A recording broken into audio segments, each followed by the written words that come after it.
നമ്മുടെ ഈ 3 ദിവസത്തെ മീറ്റിംഗ് ഏകദേശം ഒരു കാര്യം കണ്ടിന്യൂസ് ആയിട്ട് പറയാനാണ് ഞാൻ ഉദ്ദേശിക്കുന്നത്. ഒരു വലിയ ആവേശ പ്രസംഗമൊന്നും അല്ല ഞാൻ ഉദ്ദേശിക്കുന്നത്. പലർക്കും അറിയാം ഞാൻ അങ്ങനെ ഒരു ആവേശ പ്രസംഗകനോ പ്രഭാഷകനോ ഒന്നും അല്ല എന്നുള്ളത് നിങ്ങൾക്ക് അറിയാമെന്ന് എനിക്കറിയാം.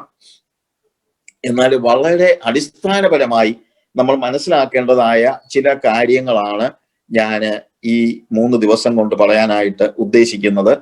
ഇന്ന് ദൈവദാസൻ പ്രസംഗിച്ചപ്പോൾ, സാമുവേൽ വർഗീസ് പറഞ്ഞപ്പോൾ അതെനിക്ക് ഒന്നുകൂടെ ഒന്ന് ഉറപ്പിക്കാൻ, അതായത് വളരെ തീഷ്ണത ഈ കാലയളവിൽ നമുക്ക് അത്യാവശ്യമാണ് എന്ന് ദൈവദാസൻ പറഞ്ഞല്ലോ. അത് വളരെ സത്യമായ ഒരു കാര്യമാണ്. കാരണം പെന്തിക്കോസ്തിന്റെ വി കോൾ അവർസെൽസ് പെന്തിക്കോസ്റ്റൽസ്. അപ്പൊ ആ പെന്തിക്കോസ്തിന്റെ ഒരു പ്രത്യേകതയായിരുന്നു ഈ തീഷ്ണത എന്ന് പറയുന്നത്, അല്ലെങ്കിൽ ദൈവസഭയുടെ പ്രത്യേകതയാണ്. Paul was a very zealous man for God. ദൈവത്തിന് വേണ്ടി വളരെ തീഷ്ണതയുള്ള ഒരു വ്യക്തിയായിരുന്നു പൗലോസ് മാത്രമല്ല, പത്രോസ് സുവിശേഷം അറിയിച്ചു, പള്ളിക്കാരെല്ലാം കൂടെ പിടിച്ച് ഇനി മേലാ മിണ്ടിപ്പോയേക്കല്ലെന്ന് പറഞ്ഞപ്പം എന്തോ പറഞ്ഞത്? നിങ്ങൾ പറഞ്ഞു കഴിഞ്ഞാൽ പിന്നെ ഞാൻ എന്തോ എടുക്കാനാ, കർത്താവ് സഹായിക്കുകയാണെങ്കിൽ എന്നൊന്നുമല്ല പറഞ്ഞത്. പറഞ്ഞെന്താ? ദൈവത്തെക്കാൾ മനുഷ്യനെ അനുസരിക്കുന്നത് വിഹിതമോ? അങ്ങനെ അല്ല, അതുകൊണ്ട് ഞങ്ങൾ കർത്താവിനെ അനുസരിക്കും. അത്രയ്ക്ക് തീഷ്ണത ആ ദൈവദാസന്മാർ, അല്ലെങ്കിൽ അപ്പോസ്തലന്മാർ മുതൽ ഇങ്ങോട്ടുള്ള ദൈവദാസന്മാരിലൊക്കെ ആ തീഷ്ണത ഉണ്ടായിരുന്നു. പഴയ നിയമത്തിലും ഈ തീഷ്ണത ഉണ്ടായിരുന്നു. ഫിനെഹാസിന്റെ കാര്യമൊക്കെ നമ്മൾ കേട്ടല്ലോ. വിശുദ്ധിക്ക് വേണ്ടിയുള്ള വലിയൊരു തീഷ്ണത. നമ്മൾ പെന്തിക്കോസുകാർ അറിയപ്പെട്ടത് അന്യഭാഷ വളയുന്നവരെന്ന് മാത്രമല്ല. ഞാൻ അന്യഭാഷ വളയുന്ന ആളാ, അത് വേറെ കാര്യം. പക്ഷേ നമ്മൾ പെന്തിക്കോസുകാരെന്ന് അറിയപ്പെടുന്നത് അന്യഭാഷ വളയുന്നവരെന്ന് മാത്രമല്ല നമ്മളെ അറിഞ്ഞിരുന്നത്. വിശുദ്ധരായ ആളുകൾ എന്നുള്ള ഒരു തിരിച്ചറിവായിരുന്നു നമ്മളെ കുറിച്ച് പൊതുജനങ്ങൾക്കുണ്ടായിരുന്നത്. ഗുഡ് ന്യൂസിലെ അബ്രഹാം കുട്ടിച്ചായൻ ഒരു പ്രാവശ്യം സംസാരിച്ചപ്പോൾ പറഞ്ഞ ഒരു കാര്യം ഞാൻ പല മെസ്സേജസിൽ പറഞ്ഞിട്ടുണ്ട്. 1950-കളിൽ ഏർലി 40s കോടതിയിൽ പോലീസ് ഒരു പെന്തിക്കോസുകാരനെ കോടതി കൊണ്ടുപോയി സാക്ഷി പറയിക്കാൻ. എന്തോ ഒരു കാര്യം നടന്നു, അത് ഇയാൾ കണ്ടു. അതിന് സാക്ഷി പറയാനായിട്ട് കോടതി കൊണ്ടുപോയി കഴിഞ്ഞപ്പോൾ കോടതിയിൽ ജഡ്ജി പറഞ്ഞു, ഇയാൾ എന്തോ കണ്ടത് അത് പറ.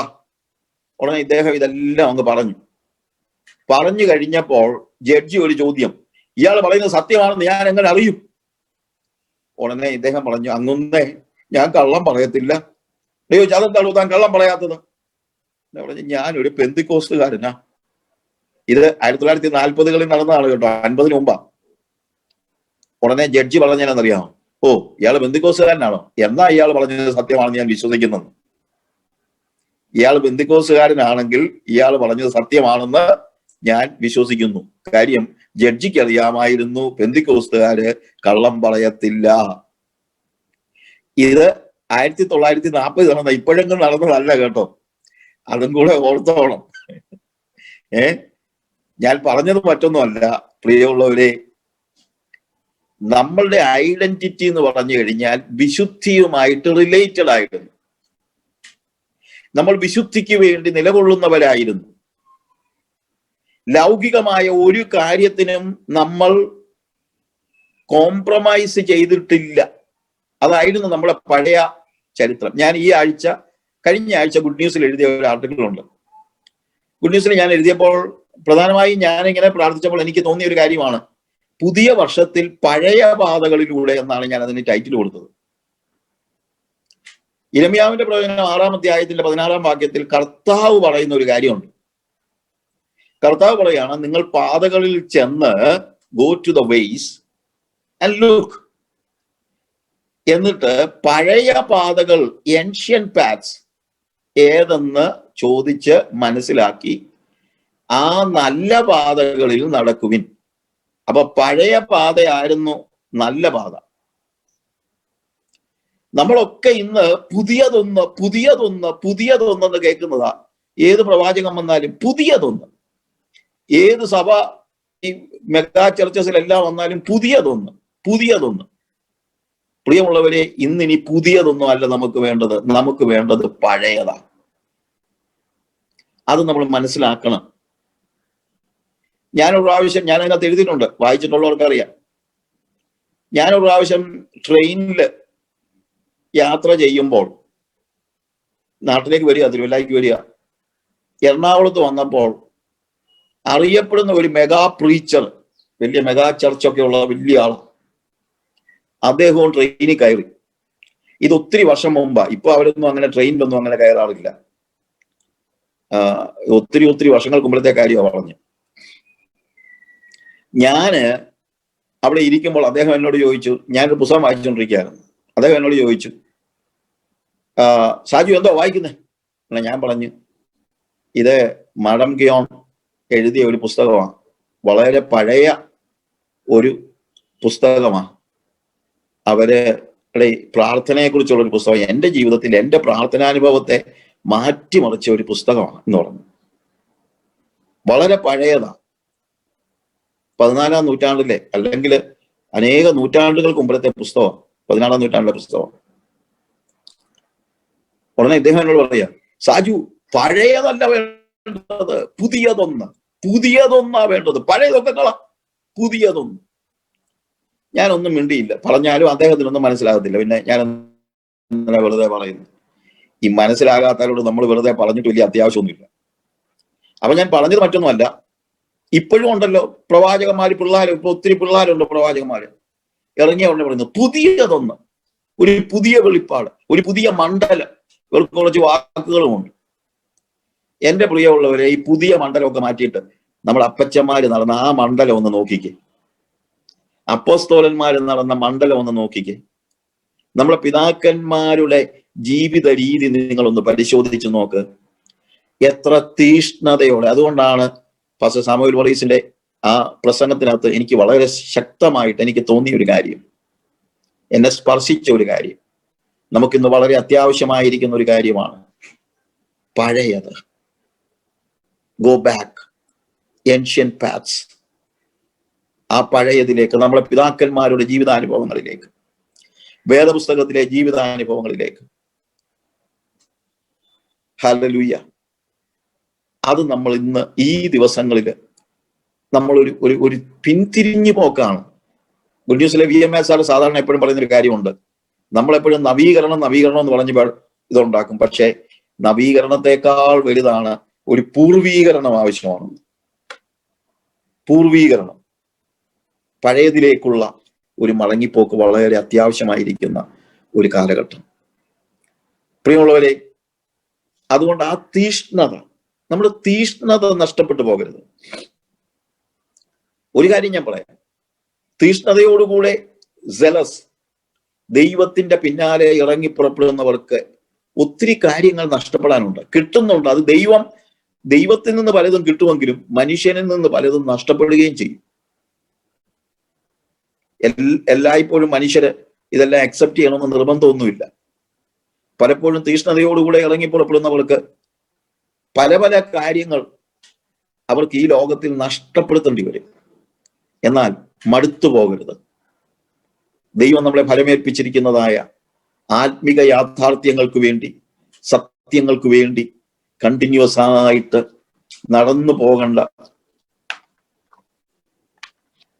ഒരു വളരെ അനിവാര്യമായ ഒരു കാര്യമാണ് നമ്മൾ മനസ്സിലാക്കേണ്ടത്. വളരെ നമ്മൾ ആത്മീയതയിലേക്ക് നമ്മൾ ആ തീഷ്ണതയോടുകൂടെ ഒരു തിരിച്ചുപോക്ക് വളരെ അത്യാവശ്യമായിരിക്കുന്നു എന്ന് ഞാൻ പൂർണ്ണമായിട്ട് വിശ്വസിക്കുന്നു. അതിന് നമ്മൾ വില കൊടുക്കേണ്ടി വരും. വില കൊടുക്കാതെ ഒരിക്കലും പറ്റില്ല.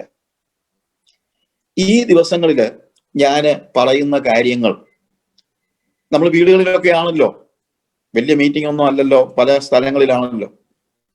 നിങ്ങൾക്ക് കഴിയുമെങ്കിൽ ഒരു ബുക്ക് എടുത്ത് ചില കാര്യങ്ങളൊക്കെ ഒന്ന് കുറിച്ചു വെച്ചാൽ വളരെ നന്നായിരിക്കുമെന്ന് ഞാൻ ചിന്തിക്കുന്നു. അതുകൊണ്ട് ഞാൻ പറഞ്ഞത്, ഒരു ആവേശ പ്രസംഗമൊന്നും അല്ല ഞാൻ നടത്താൻ ഉദ്ദേശിക്കുന്നത്. വളരെ ലളിതമായിട്ട് ദൈവം നമ്മളിൽ നിന്ന് പ്രതീക്ഷിക്കുന്നതായ ചില കാര്യങ്ങൾ. ഒന്നാമത്, നമ്മൾ ആരാണ്, നമ്മുടെ വിളി എന്താണ്, നമ്മളെക്കുറിച്ചുള്ള ദൈവോദ്ദേശം എന്താണ്, ഇതിനെക്കുറിച്ചൊക്കെ അത് വിശാലമായിട്ടൊന്നും പഠിക്കാനല്ല, ചില വേദഭാഗങ്ങളുടെ അടിസ്ഥാനത്തിൽ ചില കാര്യങ്ങൾ ഒന്ന് പഠിക്കാനായിട്ട്. അതിനൊരു ടൈറ്റില് പോലെ എൻ്റെ മനസ്സിൽ വന്ന ഒരു ടൈറ്റിൽ, അത് നമ്മൾ സ്വർഗത്തിനായി വിളിക്കപ്പെട്ടവരും ഭൂമിയിലേക്ക് അയക്കപ്പെട്ടവരും എന്നാണ്. സ്വർഗത്തിനായി വിളിക്കപ്പെട്ടവരും ഭൂമിയിലേക്ക് അയക്കപ്പെട്ടവരും. ഈ രണ്ട് കാര്യങ്ങൾ നമ്മൾ എപ്പോഴും ഓർത്തിരിക്കേണ്ടതായ കാര്യമാണെന്ന് ഞാൻ പൂർണ്ണമായിട്ട് വിശ്വസിക്കുന്നു. നമ്മുടെ ജീവിതത്തെ മാറ്റിമറിക്കുന്ന അനുഭവമായിരിക്കും ഈ ബോധ്യത്തിൽ നമ്മൾ ജീവിച്ചാൽ. നമുക്ക് ചില ബോധ്യങ്ങൾ വേണം, ചുമ്മാ അങ്ങ് ജീവിക്കുകയല്ല വേണ്ടത്. ആത്മീയ ജീവിതത്തിന് നമുക്ക് ചില ബോധ്യങ്ങൾ വേണം. നമ്മുടെ ഇന്നത്തെ ഒരു വലിയ പ്രശ്നം, നമുക്ക് വലിയ ബോധ്യങ്ങളൊന്നുമില്ല, ഇങ്ങനെ ഒഴുകി നടക്കുകയാണ്. അല്ല, തീഷ്ണത ഉണ്ടാകണമെങ്കിൽ ബോധ്യങ്ങൾ വേണം. ഫിനെഹാസിന് ചില ബോധ്യങ്ങൾ ഉണ്ടായിരുന്നത് കൊണ്ടാണ് അവൻ തീഷ്ണതയോടുകൂടെ കാര്യങ്ങൾ ചെയ്തത്. നമുക്കറിയാമല്ലോ, വളരെ തീഷ്ണതയോടുകൂടെ ഇടപെട്ട ഒരു വ്യക്തിയാണ് മോശെ. മോശയെ കുറിച്ച് കർത്താവ് പറയുന്നത് അവൻ ഭൂതലത്തിലുള്ളതിനേക്കാളൊക്കെ സൗമ്യതയുള്ള മനുഷ്യനാണെന്ന്. എനിക്ക് ഒരിക്കലും തോന്നിയിട്ടില്ലാത്ത ഒരു കാര്യമാണ്. എന്തോ സൗമ്യതയാ ആ പർവ്വതത്തിൽ നിന്ന് മോശ ഇങ്ങോട്ട് ഇറങ്ങി വരുമ്പോൾ, എന്തോ സൗമ്യതയാ കാണിച്ചത്. എന്തെങ്കിലും സൗമ്യത കാണിച്ചോ? കൽപ്പലകളെ എറിഞ്ഞുളച്ചു, എന്നിട്ട് അത് അരച്ച് ഈ നാട്ടുകാരെ കൊണ്ടെല്ലാം വെള്ളം കുടിപ്പിച്ച് വാളെടുത്തിട്ട് വെട്ടാം. എന്തോ തീഷ്ണതയാണ്, അല്ലാതെ അവിടെ സൗമ്യതയൊന്നും അല്ല നമ്മൾ കാണുന്നത്. സൗമ്യത വേണം. ഏത് കാര്യത്തിലാണ് സൗമ്യത?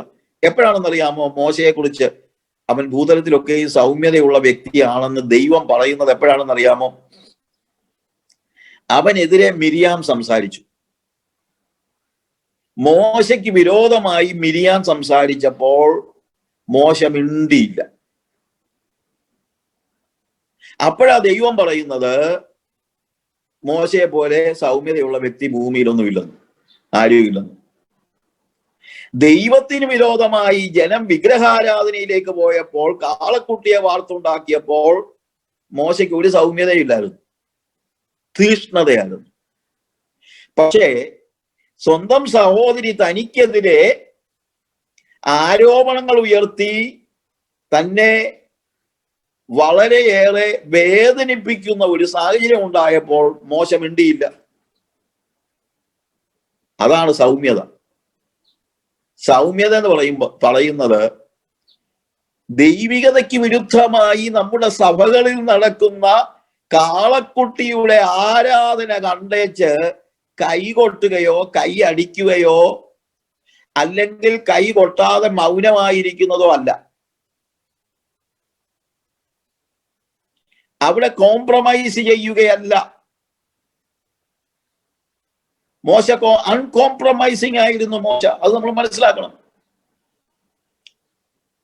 യഥാർത്ഥ ദൈവികത പിന്തുടരുന്ന ഒരു വ്യക്തിയും കോംപ്രമൈസിങ് ആയിരിക്കുകയില്ല. ദൈവം നമ്മളിൽ നിന്ന് പ്രതീക്ഷിക്കുന്നത് we need to be uncompromising people. Even Jesus was an uncompromising man. He was uncompromising. തീഷ്ണത. എന്നാൽ തനിക്കെതിരെ സ്വന്തം സഹോദരി ആരോപണങ്ങൾ ഉന്നയിച്ചപ്പോൾ മോശ മിണ്ടിയില്ല. അപ്പൊ സൗമ്യത എന്ന് പറഞ്ഞാൽ അതാ, നമുക്കെതിരെ ഉണ്ടാകുന്ന ഏത് ആരോപണങ്ങൾക്കും മിണ്ടാതെ ഇരിക്കുക. നമ്മൾ മിണ്ടായിരുന്ന ഒരു കാര്യമുണ്ട്, എന്നാന്നറിയാമോ? നമ്മൾ മിണ്ടിയില്ലെങ്കിൽ ദൈവം മിണ്ടിക്കോളൂ. നമ്മൾ മിണ്ടുകയാണെങ്കിൽ ദൈവം പറയും, എന്നാ പിന്നെ നീ അങ്ങ് പറയലാന്ന് പറയും. അതൊരു വലിയ കാര്യമാണ് കേട്ടോ. മോശ എങ്ങാനും മിരിയാമിനോട് എന്തെങ്കിലും പറഞ്ഞായിരുന്നെങ്കിൽ ദൈവം മിണ്ടത്തില്ലായിരുന്നു. എന്നാൽ മോശ മിരിയാം സംസാരിച്ചപ്പോൾ മോശ മിണ്ടാതിരുന്നപ്പോൾ ദൈവം മോശയ്ക്ക് വേണ്ടി സംസാരിച്ചു. ദൈവം നമുക്ക് വേണ്ടി സംസാരിക്കണമെങ്കിൽ നമ്മൾ നമുക്ക് വേണ്ടി സംസാരിക്കരുത്. അപ്പോഴാണ് ദൈവം നമുക്ക് വേണ്ടി സംസാരിക്കുന്നത്. പ്രിയമുള്ളവരെ, ഞാൻ പറഞ്ഞല്ലോ, ആ തീഷ്ണത നമുക്കുണ്ടാകുന്നത് എപ്പോഴാണെന്നറിയാമോ? നമ്മൾ ആരാണെന്നുള്ള തിരിച്ചറിവ് നമുക്കുണ്ടാകുമ്പോഴാണ്. ഹൂ വി ആർ, നമ്മൾ ആരാണ്. അതുകൊണ്ടാണ് നമ്മളുടെ ഐഡന്റിറ്റിയുടെ ഭാഗം, ഞാൻ അതുകൊണ്ടാണ് പറഞ്ഞത്, ഈ ബോധ്യങ്ങൾ, രണ്ട് കാര്യങ്ങളിൽ നമുക്ക് ബോധ്യമുണ്ടെങ്കിൽ നമ്മൾ അൺകോംപ്രമൈസിങ് ആകും. ഒന്നാമത് നമ്മൾ മനസ്സിലാക്കണം, നമ്മൾ സ്വർഗത്തിനായി വിളിക്കപ്പെട്ടവരാണ്. രണ്ടാമത് നമ്മൾ മനസ്സിലാക്കണം, നമ്മൾ ഭൂമിയിലേക്ക് അയക്കപ്പെട്ടവരാണ്. ഈ രണ്ട് തിരിച്ചറിവുകൾ നമ്മുടെ ജീവിതത്തെ മാറ്റിമറിക്കും. അതുകൊണ്ടാണ് ഞാൻ ഈ ദിവസങ്ങളില് ഈ രണ്ട് കാര്യങ്ങളെ അധീകരിച്ച് ചില കാര്യങ്ങൾ വേദപുസ്തകത്തിൽ നിന്ന് പറയാൻ ഉദ്ദേശിക്കുന്നത്. സ്വർഗത്തിനായി വിളിക്കപ്പെട്ടവരും ഭൂമിയിലേക്ക് അയക്കപ്പെട്ടവരും. You see the difference? സ്വർഗത്തിനായി വിളിക്കപ്പെട്ടവരും ഭൂമിയിലേക്ക് അയക്കപ്പെട്ടവരും. First of all we need to know that we are called unto heaven. നമ്മുടെ ഡെസ്റ്റിനേഷൻ അതാണ്. നമ്മുടെ ഡെസ്റ്റിനേഷൻ, ഏറ്റവും പ്രധാനം ഡെസ്റ്റിനേഷനാണ്, വഴിയല്ല. ഇന്നത്തെ ഒരു വലിയ പ്രശ്നം എന്നറിയാമോ? No one speaks about destination, everybody speaks about the way. വഴിയെക്കുറിച്ചാണ് എല്ലാവരും വാചാലരാകുന്നത്. കർത്താവ് പറഞ്ഞു, നാശത്തിലേക്ക് പോകുന്ന വഴി വിശാലവും, വാതിൽ വീതിയുള്ളതും വഴി വിശാലവുമാണ്. ജീവനിലേക്ക് പോകുന്ന വാതിൽ ഇടുക്കമുള്ളതും വഴി ഞെരുക്കമുള്ളതുമാണ്. ഇന്നത്തെ ഏറ്റവും വലിയ പ്രശ്നം എന്നറിയാമോ? ആളുകൾ പ്രസംഗിക്കുന്നത് look at the way that we are moving. നമ്മുടെ വഴി ഒന്ന് ആലോചിച്ച് നോക്കിയേ, എത്ര വിശാലമായി ഇവിടെ ഇപ്പോൾ. നമ്മുടെ പ്രസംഗങ്ങളെല്ലാം ഇന്നത്തെ പ്രസംഗങ്ങൾ കേട്ടോ, പഴയ പ്രസംഗമല്ല. ഇന്നത്തെ പ്രസംഗമെല്ലാം നമ്മൾ ഏത് മെഗാ ചർച്ചിൽ ചെന്നാലും അവിടെ എല്ലാം കേൾക്കുന്ന വാക്കുകൾ എന്നാണെന്നറിയാമോ? നൗ, ഹിയർ, നൗ, ഇവിടെ, ഇപ്പോൾ, ഇപ്പോൾ, ഇവിടെ, ഇന്ന്, ഇന്ന് തന്നെ. ഇതൊക്കെയല്ലേ നമ്മൾ കേൾക്കുന്നത്? ഇതാണല്ലോ പൊതുവേ ഉള്ള ഇപ്പോൾ. നൗ, ഏത് ക്രൂസൈഡ് നടന്നാലും പറയുന്നത് നൗ, റൈറ്റ് നൗ. ഇതാണ് കേൾക്കുന്നത്. ഇപ്പോൾ, അനുഗ്രഹം, ഇപ്പോൾ. വഴിയാ പറഞ്ഞു കൊടുക്കുന്നത്. നോക്ക്, ഞങ്ങൾ എത്ര വിശാലമായിട്ടാണ് ഈ വഴിയെ നിങ്ങളൊന്ന് നോക്കിക്കേ, എത്ര വിശാലമായ വഴി. വഴി കാണിച്ചു കൊടുക്കുന്നവര് ഇതിന്റെ ഡെസ്റ്റിനേഷൻ എവിടെയാണെന്നുള്ളത് പറഞ്ഞു കൊടുക്കുന്നില്ല. No one speaks about the destination, everybody speaks about the way which is wide and so attractive. വിശാലമായ വഴി, അത് കാണിച്ചാണ് ആളുകൾ മെഗാ ചർച്ചിലേക്ക് ആളെ കൂട്ടുന്നത്. എങ്ങോട്ട് പോകുന്നുവെന്ന് പറയുന്നില്ല. അവിടെ ഇവിടെയും ദൈവത്തെ ഭയത്തോടുകൂടെ ആരാധിക്കുന്ന ചെറിയ ഒരു ആത്മീയ കൂട്ടായ്മ ഉണ്ടെങ്കിൽ അവർ പറയും, ഓ അവിടെയൊക്കെ എന്താ ഉള്ളത്, അതെല്ലാം കഷ്ടത, പട്ടിണി. അവർ പറയുന്നത് കഷ്ടത, പട്ടിണി, ഇത് മാത്രമേ അവർ പറയത്തുള്ളൂ. നമുക്ക് വിശാലത വേണമെന്നാ പറയുന്നത്, അല്ലേ? വിശാലത, നൗ, ഇപ്പോൾ. എന്നാൽ നമുക്ക് ആവശ്യമായിരിക്കും നമ്മുടെ ഡെസ്റ്റിനേഷനെ കുറിച്ചുള്ള തിരിച്ചറിവാണ്. Where do we go? നമ്മൾ എങ്ങോട്ടാ പോകുന്നത്? ആ ഡെസ്റ്റിനേഷൻ, അതിന് പ്രധാനമായും ഞാൻ ഇവിടെ ഉപയോഗിക്കുന്ന വേദഭാഗങ്ങൾ യോഹന്നാന്റെ സുവിശേഷം 13 മുതൽ 17 വരെയുള്ള അധ്യായങ്ങളിൽ നിന്നാണ്. അതിനകത്ത് യോഹന്നാന്റെ സുവിശേഷം 14-ാം അധ്യായം, നമുക്ക് എല്ലാവർക്കും അറിയാവുന്ന ഈ കോമൺ പാസേജിന് ഒരു പ്രശ്നമുണ്ട്. കോമൺ പാസേജ് നമ്മളങ്ങ് വായിച്ചു പോകും പെട്ടെന്ന്. അതിന്റെ അർത്ഥം നമുക്ക് മനസ്സിലാക്കാനായിട്ടൊന്നും നമ്മൾ പലപ്പോഴും പരിശ്രമിക്കാറില്ല, അങ്ങ് വായിച്ചു പോകും. അതൊരു വലിയൊരു അപകടമാണ്. അതുകൊണ്ട് ഇത് ഒത്തിരി വായിച്ചിട്ടുള്ളത് കൊണ്ട് നമ്മൾ ഇതിനകത്തെ ആ ഡെപ്ത് പലപ്പോഴും നമ്മൾ മനസ്സിലാക്കാതെ പോകുന്നു. അപ്പോൾ ഇവിടെ നമുക്ക് ഇത് കാണാതെ എല്ലാവർക്കും അറിയാം. We all know it by heart. അവിടെ കർത്താവ് പറയാണ്, നിങ്ങളുടെ ഹൃദയം കലങ്ങിപ്പോകരുത്, ദൈവത്തിൽ വിശ്വസിപ്പിൻ, എന്നിലും വിശ്വസിപ്പിൻ. എന്റെ പിതാവിന്റെ ഭവനത്തിൽ അനേകം വാസസ്ഥലങ്ങൾ ഉണ്ട്. ഇല്ലെങ്കിൽ ഞാൻ നിങ്ങളോട് പറയുമായിരുന്നു. ഞാൻ നിങ്ങൾക്ക് സ്ഥലം ഒരുക്കുവാൻ പോകുന്നു. ഞാൻ പോയി നിങ്ങൾക്ക് സ്ഥലം ഒരുക്കിയാൽ ഞാൻ ഇരിക്കുന്ന ഇടത്ത് നിങ്ങളും ഇരിക്കേണ്ടതിന് പിന്നെയും വന്ന് നിങ്ങളെ എൻ്റെ അടുക്കൽ ചേർത്തുകൊള്ളും. അപ്പോൾ ഇവിടെ കർത്താവ് പറയുന്നത് നിങ്ങളുടെ ഡെസ്റ്റിനേഷൻ എന്താണ്? ഇപ്പോ ഞാൻ പോകുകയാണ്, പക്ഷേ എൻ്റെ പിതാവിന്റെ ഭവനത്തിൽ അനേകം വാസസ്ഥലങ്ങളുണ്ട്. ഞാൻ ഈ പോകുന്നത് എന്തിനാണ്? നിങ്ങൾക്ക് സ്ഥലം ഒരുക്കുവാനാണ് ഞാൻ പോകുന്നത്. ഈ വാക്യങ്ങളൊക്കെ പിന്നെയും പിന്നെയും നമ്മൾ വായിക്കും. നിങ്ങൾക്ക് സ്ഥലം ഒരുക്കാനാണ് ഞാൻ പോകുന്നത്. ഞാൻ പോയി നിങ്ങൾക്ക് സ്ഥലം ഒരുക്കിയാൽ ഞാൻ ഇരിക്കുന്ന ഇടത്ത് നിങ്ങളും ഇരിക്കേണ്ടതുണ്ട്. അപ്പൊ ഇപ്പോ യേശു എങ്ങോട്ട് പോകുകയാണ്? പിതാവിന്റെ സന്നിധിയിലേക്ക് പോകുകയാണ്. അങ്ങനെ പിതാവിന്റെ സന്നിധിയിലേക്ക് പോകുന്ന ഞാൻ അവിടെ ചെന്ന് അവിടെ നിങ്ങൾക്കും കൂടെ സ്ഥലം ഒരുക്കും. എന്നിട്ട് ഞാൻ ഇരിക്കുന്ന ഇടത്തേക്ക് നിങ്ങളെയും എൻ്റെ അടുക്കൽ ചേർത്തുകൊള്ളും. അപ്പൊ ആത്യന്തികമായി നമ്മുടെ ഡെസ്റ്റിനേഷൻ എന്താണ്? ആത്യന്തികമായി നമ്മുടെ destination, it is the place where Jesus dwells in heaven. Heaven is our final destination. ആത്യന്തികമായി നമ്മൾ ചെന്നെത്താനുള്ളത് സ്വർഗത്തിലാണ്. ആ ബോധ്യം നമുക്കുണ്ടായിരിക്കണം. ആ ബോധ്യം എനിക്കുണ്ടെങ്കിൽ എപ്പോഴും ഞാൻ ഇവിടെ ജീവിക്കുമ്പോൾ ഒരു പ്രശ്നം ഉണ്ടായാലും ഞാൻ പറയുന്നത്, ആഫ്റ്റർ ഓൾ ഞാൻ ഇവിടുത്തുകാരനല്ലല്ലോ, എനിക്കൊരു ഐ ഹാവ് എ പ്ലേസ്. എനിക്ക് വേണ്ടി എൻ്റെ പിതാവ്, എൻ്റെ സകർത്താവ് ഒരു ഭവനം ഒരുക്കുന്നുണ്ട്. ആ ഭവനത്തെക്കുറിച്ചുള്ള ആ ചിന്ത നമ്മളൊരു 3 ദിവസത്തേക്ക് ഉള്ളത് 2 ദിവസത്തേക്ക് താമസിക്കേണ്ടി വന്നു കഴിഞ്ഞാൽ അതിനകത്ത് നമ്മൾ അതൊന്നും ഇപ്പോ പാസ്റ്റർ സമൂവേൽ വർഗീസ് പ്രസംഗിച്ചപ്പോഴും പറഞ്ഞു, ഇവിടെ എല്ലാം കൂടെ വാരി കൂട്ടാനൊന്നും അല്ല ദൈവം നമ്മളെ കുറിച്ച് ഉദ്ദേശിക്കുന്നത് എന്നിങ്ങനെ പറഞ്ഞു. കാരണം നമ്മൾ ഈ വാരിക്കൂട്ടാനും മറ്റും പരിശ്രമിക്കുന്നതിന്റെ ഒരു കാരണം എന്ന് ചോദിച്ചു കഴിഞ്ഞാൽ നമ്മൾ ഇവിടെ എന്നേക്കും ഒന്ന് താമസിക്കും എന്നുള്ള ഒരു ചിന്തയുള്ളത് കൊണ്ട്. അല്ലെങ്കിൽ നമുക്ക് ചില പ്രയാസവും കഷ്ടതയും ഒക്കെ ആണെങ്കിലും നമ്മൾ അധികം ഒന്നും വിഷമിക്കാറില്ല. ഞാൻ മൊസാംബിക്കില്, ഞാനിപ്പോ 13 വർഷമായിട്ട് ആഫ്രിക്കയിൽ ഉണ്ട്. അപ്പൊ ആദ്യം വന്ന സമയത്തൊക്കെ ഞാൻ ഒത്തിരി ഇന്റീരിയർ സ്ഥലങ്ങളിൽ പോകുമ്പോൾ എനിക്ക് ആരെയും പരിചയമൊന്നുമില്ല, അങ്ങനെ വലിയ ബന്ധങ്ങളൊന്നുമില്ല. ഒരു മനുഷ്യനെ കുറിച്ചും ഒരു മനുഷ്യനും എന്നെ വിളിച്ചിട്ട് വന്നതല്ല, ഒരു മനുഷ്യനും എന്നെ പറഞ്ഞു വിട്ടതല്ല. ആഫ്രിക്കയിൽ ഞാൻ വരുന്നത് കർത്താവിനോട് ആഫ്രിക്കയ്ക്ക് പോകാൻ വന്നു, പറഞ്ഞു, ഞാനിങ്ങ് പോന്നു. അല്ലാതെ ഇവിടെ ഒരു മെഗാ ചർച്ചും മെഗാ ക്രൂസൈഡും എല്ലാം ഇപ്പൊ എനിക്ക് എല്ലായിടത്തും ആക്സസ് ഉണ്ട്.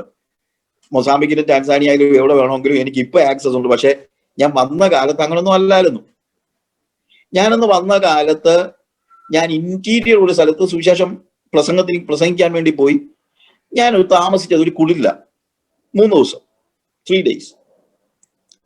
അപ്പൊ ഞാൻ എന്താ എന്റെ മനസ്സിൽ, അയ്യോ ഞാൻ ഈ കുടിലിൽ താമസിക്കുകയാണോ എന്നൊന്നും എനിക്ക് തോന്നിയില്ല. എന്റെ മനസ്സിലെ ചിന്ത എന്ന് പറയാം, ആഫ്റ്റർ ഓൾ ഇതെത്ര 3 ദിവസത്തേക്കല്ല ഉള്ളോ, it is only for 3 days. ഞാൻ പറഞ്ഞ മനസ്സിലാക്കണം. ആ 3 ദിവസത്തേക്ക് ഞാൻ ഇത് മാർബിൾ ഇടാനും നോക്കത്തില്ല. ഓ ഇതിന്റെ തറയൊക്കെ ചാണകം മെഴുകിയതാ, എന്നാ പിന്നെ ഇത് മാർബിൾ ഇട്ടേക്കാവുന്നൊന്നും ഞാൻ ചിന്തിക്കുന്നൊന്നുമില്ല. എങ്ങനെങ്കിലും 3 ദിവസം ഒന്ന് കഴിച്ചു കൂട്ടണം. ഈ ഒരു കാഴ്ചപ്പാട് ഉണ്ടാകുന്നത് എപ്പോഴാണ്? ഇതിന് ശേഷം എനിക്കൊരു ഭവനമുണ്ട് എന്നുള്ള തിരിച്ചറിവാണ്. I have a home to stay somewhere, എവിടെയെങ്കിലും. അപ്പൊ അതുകൊണ്ട് ഈ 3 ദിവസത്തെ താമസം ഞാനൊരു വലിയൊരു ഇഷ്യൂ ആയിട്ട് എടുക്കത്തില്ല. പക്ഷെ നിത്യതയെ കുറിച്ചുള്ള ഒരു ദർശനം ഉണ്ടായി കഴിഞ്ഞാൽ 3 ദിവസത്തെ ജീവിതമല്ല, 300 ദിവസത്തെ ജീവിതവും നമുക്ക് 3 ദിവസം പോലെ ഉള്ളൂ. എവിടെങ്കിലും താമസിക്കണം കേട്ടോ, അത് നമുക്ക് താമസിക്കാൻ ഒരു സ്ഥലം വേണം. ഞാൻ അതിനൊന്നും എതിരൊന്നുമല്ല. നമുക്ക് താമസിക്കാൻ സ്ഥലം വേണം, വല്ലതും കഴിക്കണം, വല്ലതും കുടിക്കണം, ഒരുമാതിരി മാനമര്യാദയ്ക്ക് വല്ലതും ഡ്രസ്സ് ചെയ്യണം. ഇതിനൊന്നും ഞാൻ എതിരല്ല. ആരും ഒന്നും കഴിക്കരുത്, കുടിക്കരുത്, പട്ടിണി കിടക്കണം എന്നൊന്നും പ്രസംഗിക്കുന്ന ആളുമല്ല ഞാൻ. ഒരു വളരെ പോപ്പുലർ ആയിട്ടുള്ള ഒരു പ്രോസ്പെരിറ്റി പ്രീച്ചർ, എൻ്റെ വലിയ സുഹൃത്താണ്. പ്രീച്ചിങ് ഞങ്ങൾക്ക് അങ്ങോട്ടും ഇങ്ങോട്ടും തിയോളജിയിൽ വ്യത്യാസം ഉണ്ടെന്ന് പറഞ്ഞു കഴിഞ്ഞാലും ഞങ്ങൾ നല്ല സുഹൃത്തുക്കളാണ്. അദ്ദേഹം ഒരു പ്രാവശ്യം എന്നെ കണ്ടപ്പോൾ എന്നോട് പറഞ്ഞു, സാജു ഞങ്ങളൊക്കെ പ്രോസ്പെരിറ്റി പ്രീച്ചേഴ്സ്, സാജു ഒക്കെ പോവർട്ടി പ്രീച്ചർ. അപ്പൊ ഞാൻ പറഞ്ഞു, എന്റെ പൊന്നു പാസ്റ്ററെ, ഞാൻ പോവർട്ടി പ്രീച്ചർ ഒന്നും അല്ല, ആരും പട്ടിണി കിടക്കുന്നത് എനിക്ക് ഇഷ്ടമല്ല. മനുഷ്യരൊക്കെ ഒരുമാതിരി നന്നായിട്ടൊക്കെ ജീവിക്കണമെന്ന് എൻ്റെ ആഗ്രഹം. എനിക്ക് ഇന്നും എൻ്റെ മനസ്സിനെ വിഷമിപ്പിക്കുന്ന ഒരു കാര്യം, ഒരു മനുഷ്യൻ പട്ടിണി കിടക്കുന്ന കാണുന്നത് എനിക്കൊക്കെ ഭയങ്കര സങ്കടമാണ്. അതുകൊണ്ട് എനിക്ക് പട്ടിണി കിടക്കുന്നത് ഇഷ്ടമല്ല, വേറൊരാൾ പട്ടിണി കിടക്കുന്നതും എനിക്ക് ഇഷ്ടമല്ല. ഇഷ്ടമല്ലെന്നല്ല, എനിക്ക് സഹിക്കാൻ പറ്റത്തില്ല, എനിക്ക് ഭയങ്കര സങ്കടമാണ്. അപ്പൊ ഞാൻ പറഞ്ഞതെന്ന് ചോദിച്ചു കഴിഞ്ഞാല്, നമ്മളെല്ലാവരും പട്ടിണി ആയിരിക്കണം, അല്ലെങ്കിൽ ഒന്നും കഴിക്കരുത്, ഒന്നും കുടിക്കരുത്, ഒരു വണ്ടിയിലും കയറരുത്, എങ്ങും താമസിക്കരുത്, ഇതൊന്നും ഞാൻ പറയുന്നില്ല. അപ്പൊ ഞാൻ അദ്ദേഹത്തോട് പറഞ്ഞ വാചകം ഇംഗ്ലീഷിൽ പറഞ്ഞപ്പം ഞാൻ പറഞ്ഞൊരു കാര്യം, pastor, I'm not preaching prosperity. You know what I'm preaching? I'm preaching contentment. ഞാൻ പ്രസംഗിക്കുന്നത് സമൃദ്ധിയല്ല, സംതൃപ്തിയാണ്. ഞാൻ പറഞ്ഞത് ഇത്രയേ ഉള്ളൂ. നിങ്ങൾക്ക് ഒരു വീട് കർത്താവ് തന്നിട്ടുണ്ടോ? നിങ്ങൾ അവിടെ താമസിച്ചോന്നേ. I'm not against that. നിങ്ങൾക്ക് കഴിക്കാൻ വല്ലതും കർത്താവ് തന്നോ? കഴിച്ചോ, കർത്താവിന് നന്ദി കരയറ്റുക. പക്ഷെ ഒരു ദിവസം കഴിക്കാൻ കിട്ടിയില്ലയോ? കിട്ടിയില്ലെങ്കിലും സംതൃപ്തി വേണം. ആ സംതൃപ്തി ഉണ്ടാകണമെങ്കിൽ നമുക്ക് നമ്മുടെ ഡെസ്റ്റിനേഷനെ കുറിച്ചുള്ള ഒരു തിരിച്ചറിവുണ്ടാകണം. നമ്മൾ എന്തിനായി വിളിക്കപ്പെട്ടവരാണെന്നുള്ള ഒരു ബോധ്യം നമുക്കുണ്ടാകണം. അതുണ്ടാകുമ്പോഴാണ് നമുക്ക് സംതൃപ്തി ഉണ്ടാകുന്നത്. വേദപുസ്തകത്തിന്റെ തത്വം പ്രോസ്പെരിറ്റിയുമല്ല, പോവർട്ടിയുമല്ല. വേദപുസ്തകത്തിന്റെ തത്വം എന്ന് പറയുന്നത് സംതൃപ്തിയാണ്.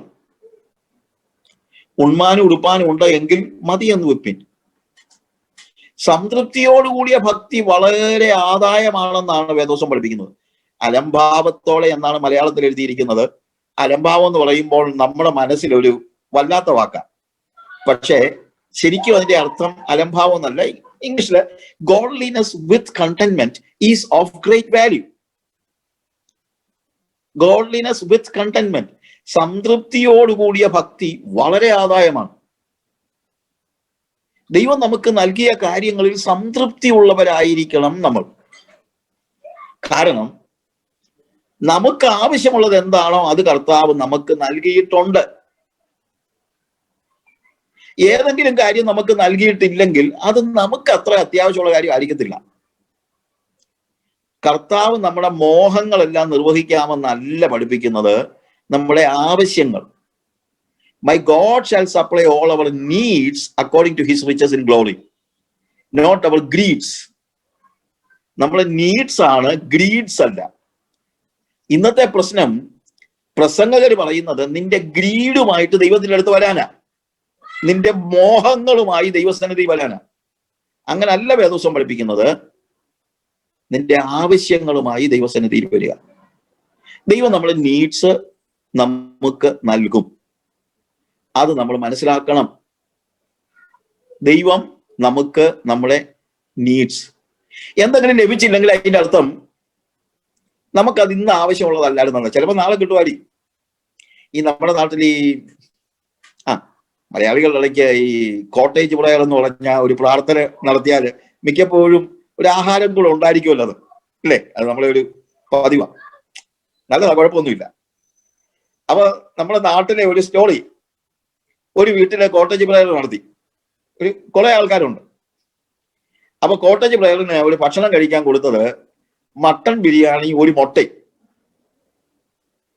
അപ്പൊ നല്ല ചെറുപ്പക്കാർ പിള്ളേർ 3-4 വിളമ്പാൻ കയറി എല്ലാവർക്കും. അപ്പോ 2 പീസ് മട്ടൺ, അത് കഴിഞ്ഞിട്ട് ചോറ്, അത് കഴിഞ്ഞിട്ട് ഒരു മുട്ട. ഇങ്ങനെ 3 പേര് ഇങ്ങനെ നിൽക്കുക, ഇങ്ങനെ വിളമ്പി കൊടുക്കുക. വിളമ്പി തീരാറായപ്പോ മുട്ട തീർന്നു പോയി. മട്ടണും റൈസും ഉണ്ട്, പക്ഷെ മുട്ട തീർന്നു പോയി. അപ്പൊ വിളമ്പിക്കൊണ്ടിരുന്ന ഒരു ചെറുക്കൻ അവസാനം ഭക്ഷണം കഴിച്ചപ്പം റൈസും മട്ടണും ഉണ്ട്, പക്ഷെ മുട്ട കിട്ടിയില്ല. അപ്പൊ കൂട്ടുകാരനോട് പറഞ്ഞു, കഷ്ടപ്പെട്ട് വിളമ്പാ നമ്മളൊക്കെ, എല്ലാവരും തിന്നേച്ചു പോയി, നമ്മൾ കഴിക്കാൻ വന്നപ്പോ മുട്ടയില്ല.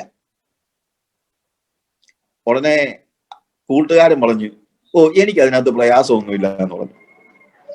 അതെന്താ, നിനക്ക് മുട്ട ഇഷ്ടമില്ലയോ? ഞാൻ പറഞ്ഞു, എന്റെ പൊന്നു സഹോദര, എനിക്ക് മട്ടണേക്കാൾ ഇഷ്ടം മുട്ടയാ. പിന്നെന്താ നിനക്ക് പ്രയാസമില്ലാത്ത? ഞാൻ പറയാ, അതെ, ഇന്നത്തെ എന്റെ മെനുവിനകത്തെ ദൈവം മുട്ട വെച്ചിട്ടില്ലായിരുന്നു, ഉണ്ടായിരുന്നു എനിക്ക് കിട്ടിയേന്. നാളത്തെ മെനുവിനകത്ത് ചിലപ്പോ കാണുമായിരിക്കും. എന്റെ മെനു തീരുമാനിക്കുന്നത് ദൈവമാണ്. അതാ അവൻ പറഞ്ഞത്. മുട്ടയുടെയും മട്ടന്റെയും ഒക്കെ കാര്യങ്ങളാ നമ്മുടെ ജീവിതത്തിലെ ഏത് കാര്യത്തിന്റെയും മെനു തീരുമാനിക്കുന്നത് ആരാ? ദൈവമാണ്. അപ്പൊ ദൈവമാണ് മെനു തീരുമാനിക്കുന്നതെന്ന് തിരിച്ചറിഞ്ഞു കഴിഞ്ഞാൽ നമുക്ക് ലഭിക്കുന്നതിനകത്ത് സംതൃപ്തരാകാനായിട്ട് നമുക്ക് കഴിയും. ഞാൻ ഈ വിഷയമൊക്കെ പറഞ്ഞുകൊണ്ടിരിക്കുന്നതിന്റെ കൂട്ടത്തിൽ ഇങ്ങനെ ഈ കഥയൊക്കെ പറയുന്നത് മറ്റൊന്നിനുമല്ല, ഇതൊക്കെ നമ്മുടെ ജീവിതത്തിൽ ഓരോ പാഠങ്ങൾ നൽകുന്നതാണ്.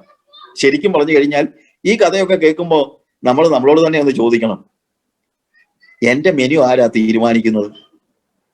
എന്റെ മെനു തീരുമാനിക്കുന്നത് ഞാനല്ല. എന്റെ മെനു തീരുമാനിക്കുന്നത് ആരാ?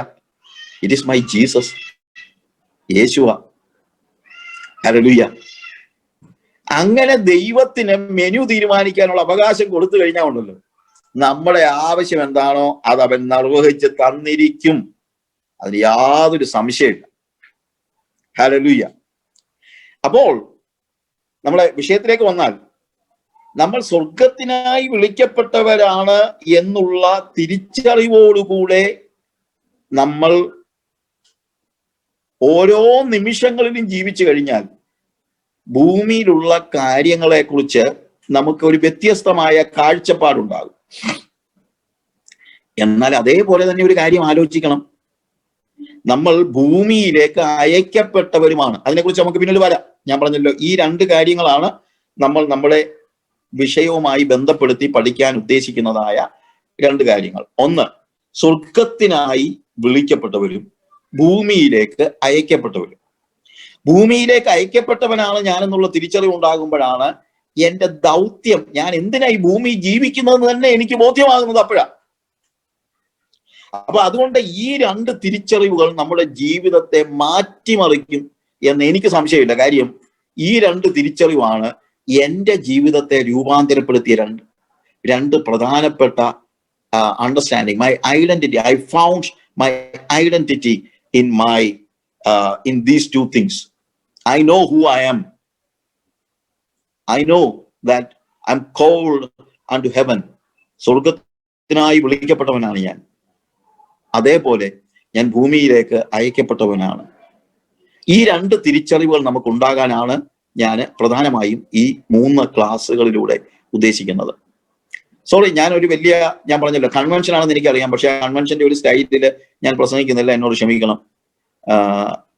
അതിന് ഉപരിയായിട്ട് അതുകൊണ്ടാണ് ഞാൻ പറഞ്ഞത്, നമ്മളൊരു പേനായും പേപ്പറും ഒക്കെ ഉണ്ടെങ്കിലും കുഴപ്പമില്ല, പറ്റുമെങ്കിൽ നിങ്ങൾ ഇതൊന്ന് കുറിച്ചു വെച്ചാൽ എപ്പോഴും ഇത് നമ്മുടെ മനസ്സിലുണ്ടെങ്കിൽ നമ്മുടെ ലൈഫ് എന്തുമാത്രം ഡിഫറൻ്റ് ആയിരിക്കും എന്ന് ഞാൻ പലപ്പോഴും ആലോചിച്ചിട്ടുണ്ട്. ഇനി നമ്മൾ വിളിക്കപ്പെട്ടത് സ്വർഗത്തിനായി എന്ന് പറയുമ്പോൾ, സ്വർഗത്തിൽ ചെന്ന് കഴിഞ്ഞിട്ട് എനിക്ക് എന്തെങ്കിലും ചെയ്യാനുള്ളെന്നുള്ളൊരു ചിന്ത ഉണ്ടാകരുത്, ഇല്ലേ? നമ്മൾ സ്വർഗത്തിനായി വിളിക്കപ്പെട്ട, അതുകൊണ്ട് എനിക്ക് ഭൂമിയിൽ ഒന്നും ചെയ്യാനില്ല, അല്ലെങ്കിൽ ഭൂമിയിൽ ഞാനിങ്ങനെ അങ്ങനെ ചിന്തിക്കുന്ന ചിലരുണ്ട്. അത് മറ്റൊരു അപകടമാണ്. അതുകൊണ്ടാണ് ഞാൻ പറഞ്ഞത്, സ്വർഗത്തിനായി വിളിക്കപ്പെട്ടവനെന്ന് പറയുമ്പോൾ സ്വർഗം എന്ന് പറയുന്നത് ഒരു പ്രധാനപ്പെട്ട കാര്യമാണെങ്കിലും നമ്മൾ വിളിക്കപ്പെട്ടത് എന്തിനു വേണ്ടിയാണെന്ന് ചില വേദഭാഗങ്ങൾ ഞാനൊന്ന് വായിക്കാം. അത് വായിച്ചു കഴിയുമ്പോൾ നമുക്ക് മനസ്സിലാകും, ആത്യന്തികമായി നമ്മൾ സ്വർഗത്തിൽ ചെന്നെത്തുന്നു എങ്കിലും ഇവിടെ തന്നെ ഇപ്പോൾ തന്നെ നമുക്ക് ഒരു ഐഡന്റിറ്റി നൽകുന്ന വേറെ ചില കാര്യങ്ങളുണ്ട്. ഏറ്റവും പ്രധാനപ്പെട്ട 1-2 കാര്യങ്ങൾ. 1 തിമോത്തിയോസിന്റെ ലേഖനം, അതിന്റെ 6-ാമത്തെ അധ്യായത്തിൽ അതിന്റെ 12-ാമത്തെ വാക്യം നമ്മൾ വായിക്കുമ്പോൾ, വിശ്വാസത്തിന്റെ നല്ല പോർ പൊരുതുക, നിത്യ ജീവനെ പിടിച്ചുകൊള്ളുക, അതിനായി നീ വിളിക്കപ്പെട്ട് അനേകം സാക്ഷികളുടെ മുമ്പാകെ നല്ല സ്വീകാര്യം കഴിച്ചുവല്ലോ. അപ്പോൾ നമ്മൾ വിളിക്കപ്പെട്ടത് ആത്യന്തികമായി സ്വർഗത്തിലേക്ക് പോകാനാണെങ്കിലും ഇവിടെ വെച്ച് തന്നെ നമ്മൾ വിളിക്കപ്പെട്ട 1-ാമത്തെ ഘട്ടം എന്താണെന്ന് ചോദിച്ചാൽ, നമ്മൾ നിത്യജീവനായി വിളിക്കപ്പെട്ടു എന്നുള്ളതാണ്. നിത്യജീവനായി വിളിക്കപ്പെട്ടു. വിശ്വാസത്തിന്റെ നല്ല പോർ പൊരുതുക, നിത്യജീവനെ പിടിച്ചുകൊള്ളുക, അതിനായി നീ വിളിക്കപ്പെട്ട് അനേക സാക്ഷികളുടെ മുമ്പാകെ നല്ല സ്വീകാര്യം കഴിച്ചുവല്ലോ. Eternal life.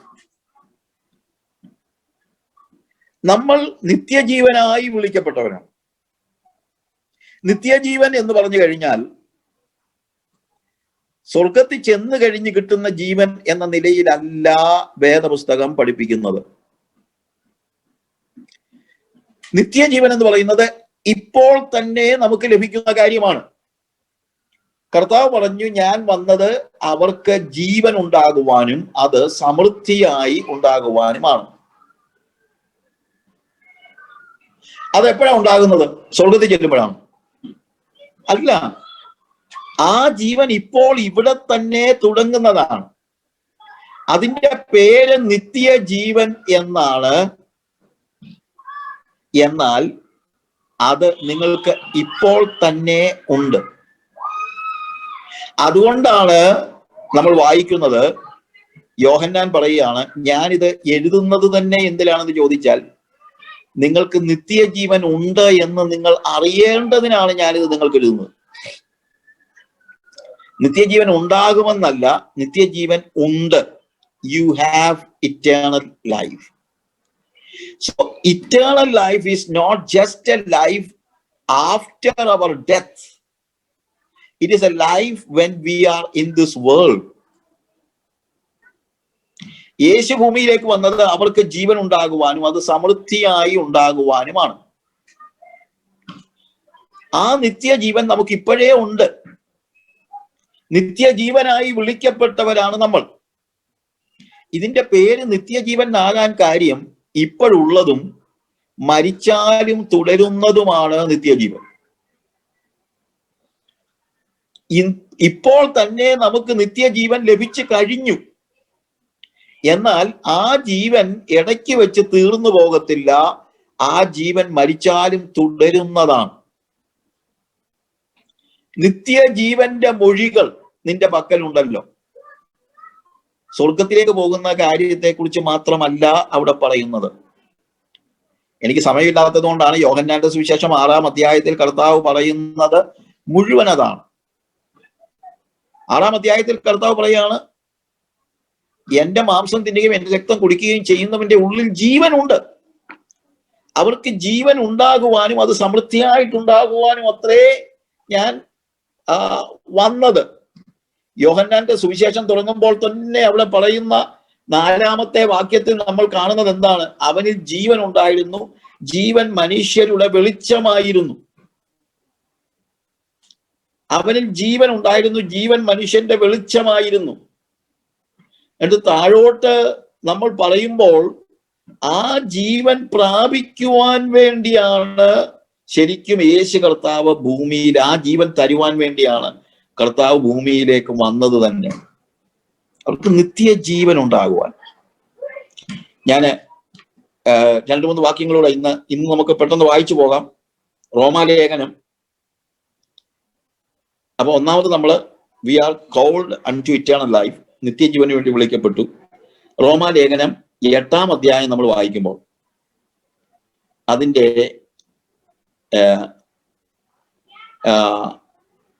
30-ാമത്തെ 29 മുതലുള്ള വാക്യങ്ങൾ, അവൻ മുന്നറിഞ്ഞവരെ തന്റെ പുത്രൻ അനേകം സഹോദരന്മാരിൽ ആദ്യജാതനാകേണ്ടതിന് അവന്റെ സ്വരൂപത്തോട് അനുരൂപരാകുവാൻ മുൻ നിയമിച്ചിരിക്കുന്നു. മുൻ നിയമിച്ചവരെ വിളിച്ചും വിളിച്ചവരെ നീതീകരിച്ചും നീതീകരിച്ചവരെ തേജസ്കരിച്ചും ഇരിക്കുന്നു. അപ്പോൾ ഈ പ്രോസസ്, അതായത് അവൻ മുൻ നിയമിച്ചവരെ വിളിച്ചു, വിളിച്ചവരെ നീതീകരിച്ചു, നീതീകരിച്ചവരെ അവൻ തേജസ്സിലേക്ക് നയിക്കുകയാണ്. അപ്പോൾ നമ്മൾ തേജസ്സിനായി വിളിക്കപ്പെട്ടവരാണ് എന്ന് നമുക്ക് മനസ്സിലാക്കാനായിട്ട് കഴിയും. തേജസ്കരണം വരെ പോണം. 9-ാം അധ്യായത്തിൽ അവിടെ 9-ാം അധ്യായത്തിന്റെ 23-ാമത്തെ വാക്യത്തിൽ, റോമാലേഖനം 9-ന്റെ 23 യഹൂദന്മാരിൽ നിന്ന് മാത്രമല്ല ജാതികളിൽ നിന്നും വിളിച്ച് തേജസ്സിനായി മുന്നൊരുക്കിയ കരുണാപാത്രങ്ങളായ നമ്മിൽ തന്റെ തേജസ്സിന്റെ ധനം വെളിപ്പെടുവാൻ തക്കവണ്ണം ഇച്ഛിച്ചിട്ട് തേജസ്സിനായി മുന്നൊരുക്കിയ. അപ്പൊ നമ്മളെ വിളിച്ചിരിക്കുന്ന എന്തിനു വേണ്ടിയാണ്? നിത്യജീവനിലേക്ക് വിളിച്ചു, തേജസ്സിലേക്ക് വിളിച്ചു. ഓക്കെ, തേജസ്സിലേക്ക് വിളിച്ചു. അപ്പോൾ നമ്മളുടെ വിളി ഇപ്പോൾ തന്നെ നിത്യജീവങ്കിലേക്കാണെങ്കിലും ഇവിടെ തന്നെ നമുക്ക് നിത്യജീവൻ ഉണ്ടെങ്കിലും ഇത് ഇവിടം കൊണ്ട് തീരുന്നില്ല. നീതീകരിക്കപ്പെട്ടവരെ കർത്താവ് വിശുദ്ധീകരിച്ച് ആത്യന്തികമായി തേജസ്സിലേക്ക് കൊണ്ടുപോവുകയാണ്. ആ തേജസ്സിൽ എത്തിച്ചേരുന്നത് വരെയും കർത്താവ് നമ്മളെ വിട്ടുകളയുകയില്ല. അപ്പൊ I am called unto heaven, ഞാൻ സ്വർഗത്തിനായി വിളിക്കപ്പെട്ടു, ഞാൻ നിത്യജീവനായി വിളിക്കപ്പെട്ടു, തേജസ്സിനായി വിളിക്കപ്പെട്ടു. 2 തെസലോനിക്കരുടെ ലേഖനം അതിന്റെ 2-ാം അധ്യായം 14-ാം വാക്യം. ഞാൻ ഈ വാക്യങ്ങളൊക്കെ അങ്ങ് വായിച്ചു പോകുകയാണ്, അതുകൊണ്ടാണ് ഞാൻ പറഞ്ഞത് ആവശ്യമുള്ളവർക്ക് എഴുതിയെടുക്കാം. ഇതെല്ലാം വിശദമാക്കേണ്ടതാണ്, പക്ഷെ അതിനുള്ള സമയം നമുക്കില്ല. 2 തെസലോനിക്കരുടെ ലേഖനം 2-ാം അധ്യായം 14-ാം വാക്യത്തിൽ നമ്മുടെ കർത്താവായ യേശുക്രിസ്തുവിന്റെ മഹത്വം പ്രാപിപ്പാനല്ലോ അവൻ ഞങ്ങളുടെ സുവിശേഷ ഘോഷണത്താൽ നിങ്ങളെ രക്ഷയ്ക്ക് വിളിച്ചത്. അപ്പം നമ്മുടെ വിളി എന്തിനു വേണ്ടിയൊക്കെയാണ്? ഒന്ന്, സ്വർഗത്തിനായി വിളിക്കപ്പെട്ടവരാണ്, നിത്യജീവനായി വിളിക്കപ്പെട്ടവരാണ്, തേജസ്സിനായി വിളിക്കപ്പെട്ടവരാണ്, യേശുക്രിസ്തുവിന്റെ മഹത്വം പ്രാപിപ്പാൻ വിളിക്കപ്പെട്ടവരാണ്. നമുക്ക് പിന്നീട് എപ്പോഴെങ്കിലും അതിനെക്കുറിച്ചൊക്കെ പഠിക്കാം. എന്നാൽ ഇതിനെല്ലാം ഉപരിയായി നമ്മൾ ആദ്യം അറിയേണ്ട ഒരു കാര്യമുണ്ട്. എന്താണെന്നറിയാമോ? ഇതെല്ലാം വരാൻ പോകുന്ന കാര്യമാണെങ്കിലും നമ്മളെ അവൻ വിളിച്ച വിളി അടിസ്ഥാനപരമായി എന്താണെന്ന് അറിയണമെങ്കിൽ റോമാലേഖനം 1-ാം അധ്യായം അതിന്റെ 7-ാമത്തെ വാക്യം വായിക്കണം. അവരിൽ യേശുക്രിസ്തുവിനായി വിളിക്കപ്പെട്ട നിങ്ങളും ഉൾപ്പെട്ടിരിക്കുന്നു. അപ്പൊ അടിസ്ഥാനപരമായി നമ്മളെ വിളിച്ചത് എന്തിനു വേണ്ടിയാണ്? എന്തിലേക്കാണ്? അല്ലെങ്കിൽ ആരിലേക്കാണ്? യേശുക്രിസ്തുവിനായി. സോ വിളി കേട്ടാൽ ആദ്യം തന്നെ നമ്മൾ ലിങ്ക് ചെയ്യപ്പെടുന്നത് യേശുക്രിസ്തുവുമായിട്ടാണ്. ഇത് വളരെ ശ്രദ്ധിക്കണം. കാര്യം എന്ന് വെച്ച് കഴിഞ്ഞാല് ഞാൻ പറഞ്ഞല്ലോ, അടിസ്ഥാനപരമായി നമ്മൾ മനസ്സിലാക്കേണ്ടതായ ചില കാര്യങ്ങൾ, നമ്മുടെ ജീവിതത്തെ രൂപാന്തരപ്പെടുത്തുന്നതായ ചില കാര്യങ്ങളാണ്.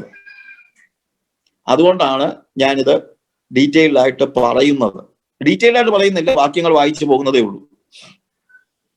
നമ്മൾ യേശുക്രിസ്തുവിനായി വിളിക്കപ്പെടുന്നു. ആത്യന്തികമായി നമ്മൾ സ്വർഗത്തിൽ എത്തുമെങ്കിലും ഇപ്പോൾ നമ്മൾ ക്രിസ്തുവിലേക്ക് പ്രവേശിക്കണം. ആദ്യം നമ്മൾ പ്രവേശിക്കുന്നത് സ്വർഗത്തിലേക്കല്ല, ആദ്യം നമ്മൾ പ്രവേശിക്കുന്നത് ക്രിസ്തുവിലേക്കാണ്. ആ ക്രിസ്തുവിൽ സ്വർഗമുണ്ട്, അത് വേറെ കാര്യം. ഞാൻ പറഞ്ഞത് മരണശേഷം ദൈവം നമുക്ക് വേണ്ടി ഒരുക്കിയിരിക്കുന്ന പിതാവിന്റെ ഭവനത്തിലേക്ക് ഇപ്പം നമ്മൾ കയറുന്നില്ല, അതാണ് നമ്മൾ ആത്യന്തികമായി ചെല്ലുന്നത്. എന്നാൽ ഇപ്പോൾ നമ്മൾ ആദ്യം തന്നെ പ്രവേശിക്കുന്നത് യേശുക്രിസ്തുവിങ്കലേക്കാണ്.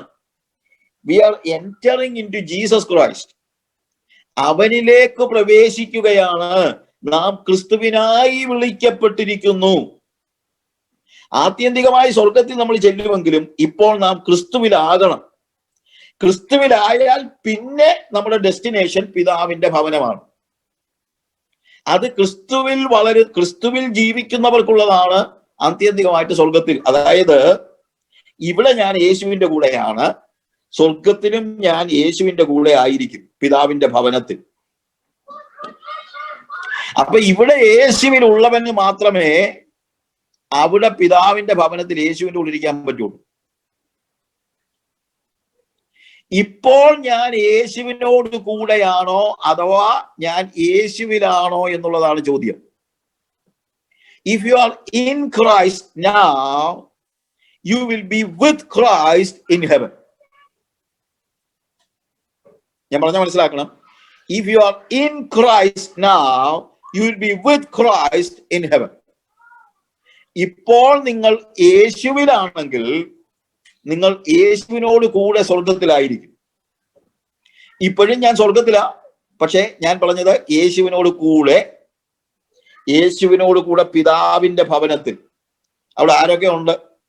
യേശു ഉണ്ട്, പിന്നെ ഞാനുണ്ട്, പിന്നെ പിതാവുണ്ട്. യേശു ഞാനും മാത്രമല്ല, പിതാവുണ്ട്, പിന്നെ ലോകമെങ്ങുമുള്ള വീണ്ടെടുക്കപ്പെട്ട എൻ്റെ സഹോദരങ്ങളെല്ലാം ഉണ്ട്. സ്വർഗം എന്ന് പറയുന്നത് ഒരു ഭയങ്കര ആഘോഷമാണ്. അതൊന്ന് കാണണം, അതൊന്ന് നിങ്ങളൊന്ന് അനുഭവിക്കണം, ഇപ്പോഴേ ഒന്ന് അനുഭവിക്കണം. എന്തോ ആ സ്വർഗം എന്ന് പറഞ്ഞു കഴിഞ്ഞാൽ, സ്വർഗം എന്ന് പറയുമ്പോഴത്തേക്ക് നിങ്ങൾ ഉദ്ദേശിക്കുന്ന പോലെ അവിടെ ഞങ്ങൾ സ്വർണത്തിന്റെ മുകളിൽ കൂടി നടക്കും സഹോദര എന്ന് പറയുന്നത് മാത്രമൊന്നുമല്ല. അത്രയ്ക്കാണെങ്കിൽ ഇവിടെ വലിയ കാശുകാർ ഇപ്പം അംബാനിക്ക് വേണമെങ്കിൽ കുറെ സ്വർണത്തിന്റെ കുറച്ച് ഒരു പലക പോലെ ഉണ്ടാക്കിയിട്ട് അതിന്റെ മണ്ടയ്ക്കൂടെ നടക്കില്ല. സ്വർണത്തിന്റെ മുകളിൽ കൂടെ നടക്കുന്നതൊന്നും അല്ല സ്വർഗത്തിന്റെ പ്രത്യേകത. അവിടെ സ്വർണ്ണത്തെരുവീതിയാക്കി അതൊക്കെ ഞാൻ സമ്മതിച്ചു. പക്ഷേ ചിലപ്പോ എനിക്ക് തന്നെ ഒരു ചില പ്രയാസമുണ്ട്. എന്നറിയാമോ? ചിലപ്പോ ഈ ആഭരണമൊക്കെ ഉപയോഗിക്കാത്ത നമ്മളെ ബന്ധുക്കോസുകാർ പറയും, ബ്രദറെ നമ്മൾ ഇവിടെ ആഭരണം ഉപയോഗിച്ചില്ലെങ്കിലും അവിടെ ചെല്ലുമ്പോൾ നമ്മൾ സ്വർണത്തിന്റെ മുകളിൽ കൂടെ നടക്കും ബ്രദറെ എന്നൊക്കെ പറയുന്ന ഞാൻ ചിന്തിക്കും, എന്റെ ദൈവമേ, ഇതുവരെയായിട്ടും ഇത് മനസ്സിൽ നിന്ന് പോയില്ലല്ലോ. കഴുത്തിൽ നിന്നും കാതിൽ നിന്നും പോയതേ ഉള്ളൂ. ഇപ്പോഴും മനസ്സിൽ കിടക്കുന്നത് അവിടെ ചെല്ലുമ്പോൾ സ്വർണത്തിന്റെ മണ്ടയ്ക്കൂടെ നടക്കുക എന്നുള്ളതാണ്. എന്റെ പ്രിയമുള്ളവരെ, അവിടെ കർത്താവിനെ കണ്ടു കഴിയുമ്പോൾ പിന്നെ ഈ സ്വർണത്തിന്റെ മണ്ടയ്ക്കൂടെ നടക്കാൻ ഇതുവല്ലോ നോക്കാൻ നമുക്ക് നേരമുണ്ടോ? നമ്മൾ അതൊന്നും ശ്രദ്ധിക്കത്തു പോലും ഇല്ല. കാരണം സ്വർഗത്തിലെ ഏറ്റവും വലിയ കാര്യം സ്വർണ്ണമൊന്നുമല്ല, അത് ഭൂമിയിലും ഉണ്ട്. സ്വർഗത്തിലെ ഏറ്റവും വലിയ കാര്യം എന്റെ പിതാവിന്റെ ഭവനമാണ്. യേശു അവിടെ ഉണ്ട്, എന്റെ സഹോദരന്മാരെല്ലാം ഉണ്ട്. അതാണ് സ്വർഗം. ആ സ്വർഗത്തെ കുറിച്ചുള്ള തിരിച്ചറിവ് അനിവാര്യമായിരിക്കുന്ന ഒരു കാര്യമായിട്ട് നമ്മൾ മനസ്സിലാക്കിയേ പറ്റുള്ളൂ. ആ ഒരു തിരിച്ചറിവ് ഉണ്ടായി കഴിയുമ്പോൾ പിന്നെ അങ്ങ് കർത്താവിനോട് അങ്ങ് സ്നേഹം അങ്ങ് കൂടുമെന്ന്, ഭയങ്കരമായിട്ട് യേശുവിനെ സ്നേഹിക്കാൻ തോന്നും. നമ്മുടെ ആളുകളൊക്കെ ശരിക്കും പറഞ്ഞു കഴിഞ്ഞാൽ ഞാൻ ചിന്തിക്കാറുണ്ട്, ഈ സ്വർഗത്തിൽ പോകുന്ന തന്നെ ആൾക്കാർ എന്തിനാന്ന് ഞാൻ ആലോചിച്ചിട്ടുണ്ട്.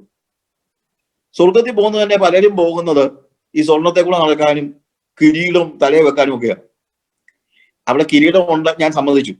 കാര്യം 24 മൂപ്പന്മാരുടെ തലയിൽ പൊൻകിരീടം.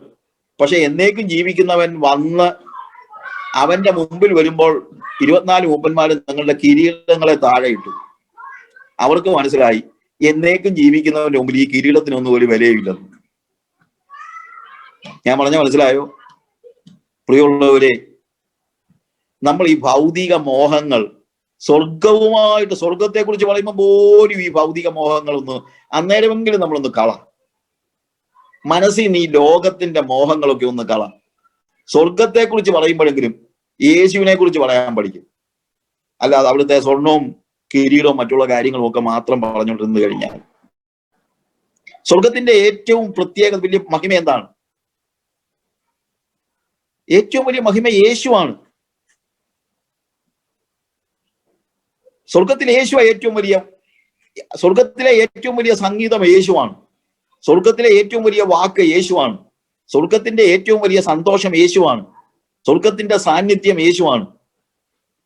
ആ യേശു ഒന്നിച്ചുള്ള ഒരു വാസമാണ് ഞാൻ അവിടെ എന്റെ സ്വപ്നത്തിൽ അതേ ഉള്ളൂ. Because I love Jesus. അതുകൊണ്ടാണ് ഞാൻ പറഞ്ഞത്, we are called unto Jesus Christ. ക്രിസ്തുവിനായി വിളിക്കപ്പെട്ടു, സ്വർഗത്തിലേക്ക് വിളിക്കപ്പെട്ടു. അപ്പൊ ക്രിസ്തുവിനായി വിളിക്കപ്പെട്ടു എന്നുള്ളതാണ് അടിസ്ഥാനം.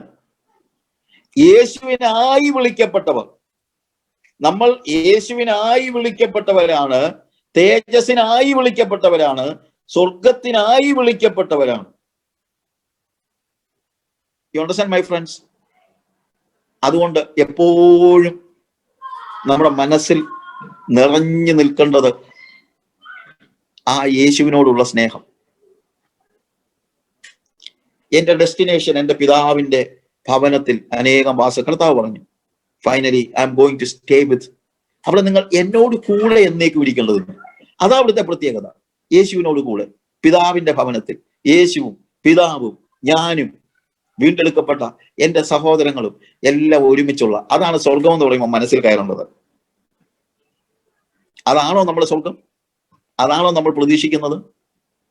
ആ യേശുവിന്റെ സാന്നിധ്യമാണോ നമ്മളെ സന്തോഷിപ്പിക്കുന്നത്, നമ്മൾ ത്രില്ലടിക്കുന്നത്? ബാക്കിയൊന്നുമല്ല. എന്തിനാണ് നമ്മൾ യേശുവിനെ പിൻപറ്റുന്നത്? എന്റെ തിയോളജി ക്ലാസ്സിൽ ഞാൻ ഒരു കവിത ഇപ്പോഴും ഓർക്കുന്നുണ്ട്. ഞാൻ ഒരു മിസ്റ്റേക്ക് എഴുതിയ ഒരു കവിതയാണ്, ദൈവമേ എന്നുള്ള ഞാൻ തുടങ്ങുന്നത്. ഞാൻ എന്തുകൊണ്ടാണ് അങ്ങയെ പിൻപറ്റുന്നത്? അദ്ദേഹത്തിന്റെ ചോദ്യമാണ്. നരകത്തെ പേടിച്ചാണ് ഞാൻ നിന്നെ പിൻപറ്റുന്നതെങ്കിൽ, ആ കവിത എങ്ങനെയാണ് കേട്ടോ? ആ കവിത ഞാൻ അതുപോലെ അങ്ങ് പറയുക, നിങ്ങൾ അതിനകത്തുനിന്ന് അർത്ഥം ഗ്രഹിക്കുക. നരകത്തെ പേടിച്ചാണ് ഞാൻ നിന്നെ അനുഗമിക്കുന്നതെങ്കിൽ എന്നെ ആ നരകത്തിലേക്ക് തള്ളിയിട്ടോളൂ. സ്വർഗം മോഹിച്ചാണ് ഞാൻ നിന്നെ അനുഗമിക്കുന്നതെങ്കിൽ ദൈവമേ, സ്വർഗത്തിന്റെ വാതിൽ എനിക്ക് നേരെ കൊട്ടി അടച്ചോളൂ.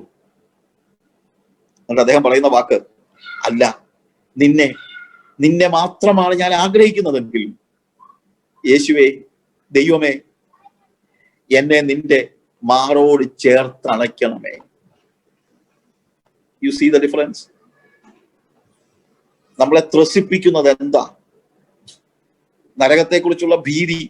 നരകത്തെക്കുറിച്ച് തീർച്ചയായിട്ടും പേടിക്കണം, വേണ്ടെന്നൊന്നും ഞാൻ പറയുന്നില്ല. പക്ഷെ ഞാൻ യേശുവിനെ അനുഗമിക്കുന്നത് എന്റെ യേശുവിനോടുള്ള സ്നേഹം കൊണ്ടാണ്. യേശു ഇല്ലെങ്കിൽ നരകത്തിലാണ് ഞാൻ, അതെല്ലാം എനിക്കറിയാം. പക്ഷേ പ്രിയമുള്ളവരെ, നമ്മളോട് തന്നെ ഒന്ന് ചോദിച്ചേ, ഇന്ന് പലപ്പോഴും എന്റെ മനസ്സിലെ ഏറ്റവും വലിയൊരു ഭാരം എന്നറിയാമോ? നമ്മുടെ വിശ്വാസികളിൽ നല്ലൊരു ശതമാനവും യേശുവിന് വേണ്ടി യേശുവിനെ പിൻപറ്റുന്നില്ല. അവർ നൂറുകൂട്ടം കാരണങ്ങളുണ്ട് യേശുവിനെ പിൻപറ്റുവാൻ. യേശുവിന് വേണ്ടി യേശുവിനെ പിൻപറ്റുവാൻ ഇന്ന് എന്റെ വാക്കുകളെ കേൾക്കുമ്പോൾ നമ്മൾ പറയണം, യേശുവേ, നിനക്ക് വേണ്ടി, നിന്നെ മാത്രം മോഹിച്ചുകൊണ്ട്, നിന്നെ മാത്രം ചിന്തിച്ചുകൊണ്ട് നിന്നെ അനുഗമിക്കുവാൻ ഞാൻ ആഗ്രഹിക്കുന്നു എന്ന് പറയുമോ? ഹല്ലേലൂയ. നമ്മൾ ക്രിസ്തുവിനായി വിളിക്കപ്പെട്ടവരാണ്, നമ്മൾ സ്വർഗത്തിനായി വിളിക്കപ്പെട്ടവരാണ്. പക്ഷെ അടിസ്ഥാനപരമായി നമ്മൾ ക്രിസ്തുവിനായി വിളിക്കപ്പെട്ടവരാണ്. ക്രിസ്തുവിനായി വിളിക്കപ്പെട്ടവൻ, തേജസ്സിനായി വിളിക്കപ്പെട്ടവർ, തീർച്ചയായും അവന്റെ മഹത്വത്തിനായി വിളിക്കപ്പെട്ടവർ, സ്വർഗത്തിനായി വിളിക്കപ്പെട്ടവർ. എന്നാൽ ഇപ്പോൾ എന്റെ യാഥാർത്ഥ്യം സ്വർഗം. ഞാൻ I'm going to heaven, no doubt. ഞാൻ സ്വർഗത്തിലേക്ക് പോവുകയാണ്. അവന്റെ മഹത്വം ഞാൻ പ്രാപിക്കും. തേജസ്കരണം എന്നെ കാത്തിരിക്കുന്നു. ഇതെല്ലാം യാഥാർത്ഥ്യമായിരിക്കുമ്പോഴും ഇപ്പോൾ എന്റെ ഹൃദയം മുഴുവൻ യേശുവാ. എന്റെ ഹൃദയത്തെ ത്രസിപ്പിക്കുന്നത് യേശുവാണ്. ഞാൻ യേശുവിനായി വിളിക്കപ്പെട്ടവനാണ്. ഹല്ലേലൂയ. സ്വർഗത്തിനായി വിളിക്കപ്പെട്ടു, ശരിയാണ്. ഈ യേശു എന്നെ സ്വർഗത്തിലേക്ക് വിളിച്ചു. പക്ഷേ എങ്ങനെയാ വിളിച്ചത്? ഞാൻ പലപ്പോഴും ആലോചിച്ചിട്ടുണ്ട്. സ്വർഗത്തിലിരുന്ന് ദൂരത്തിലിരുന്നുകൊണ്ട് യേശു മകനെ കയറി വാ എന്ന് പറയുകയായിരുന്നോ?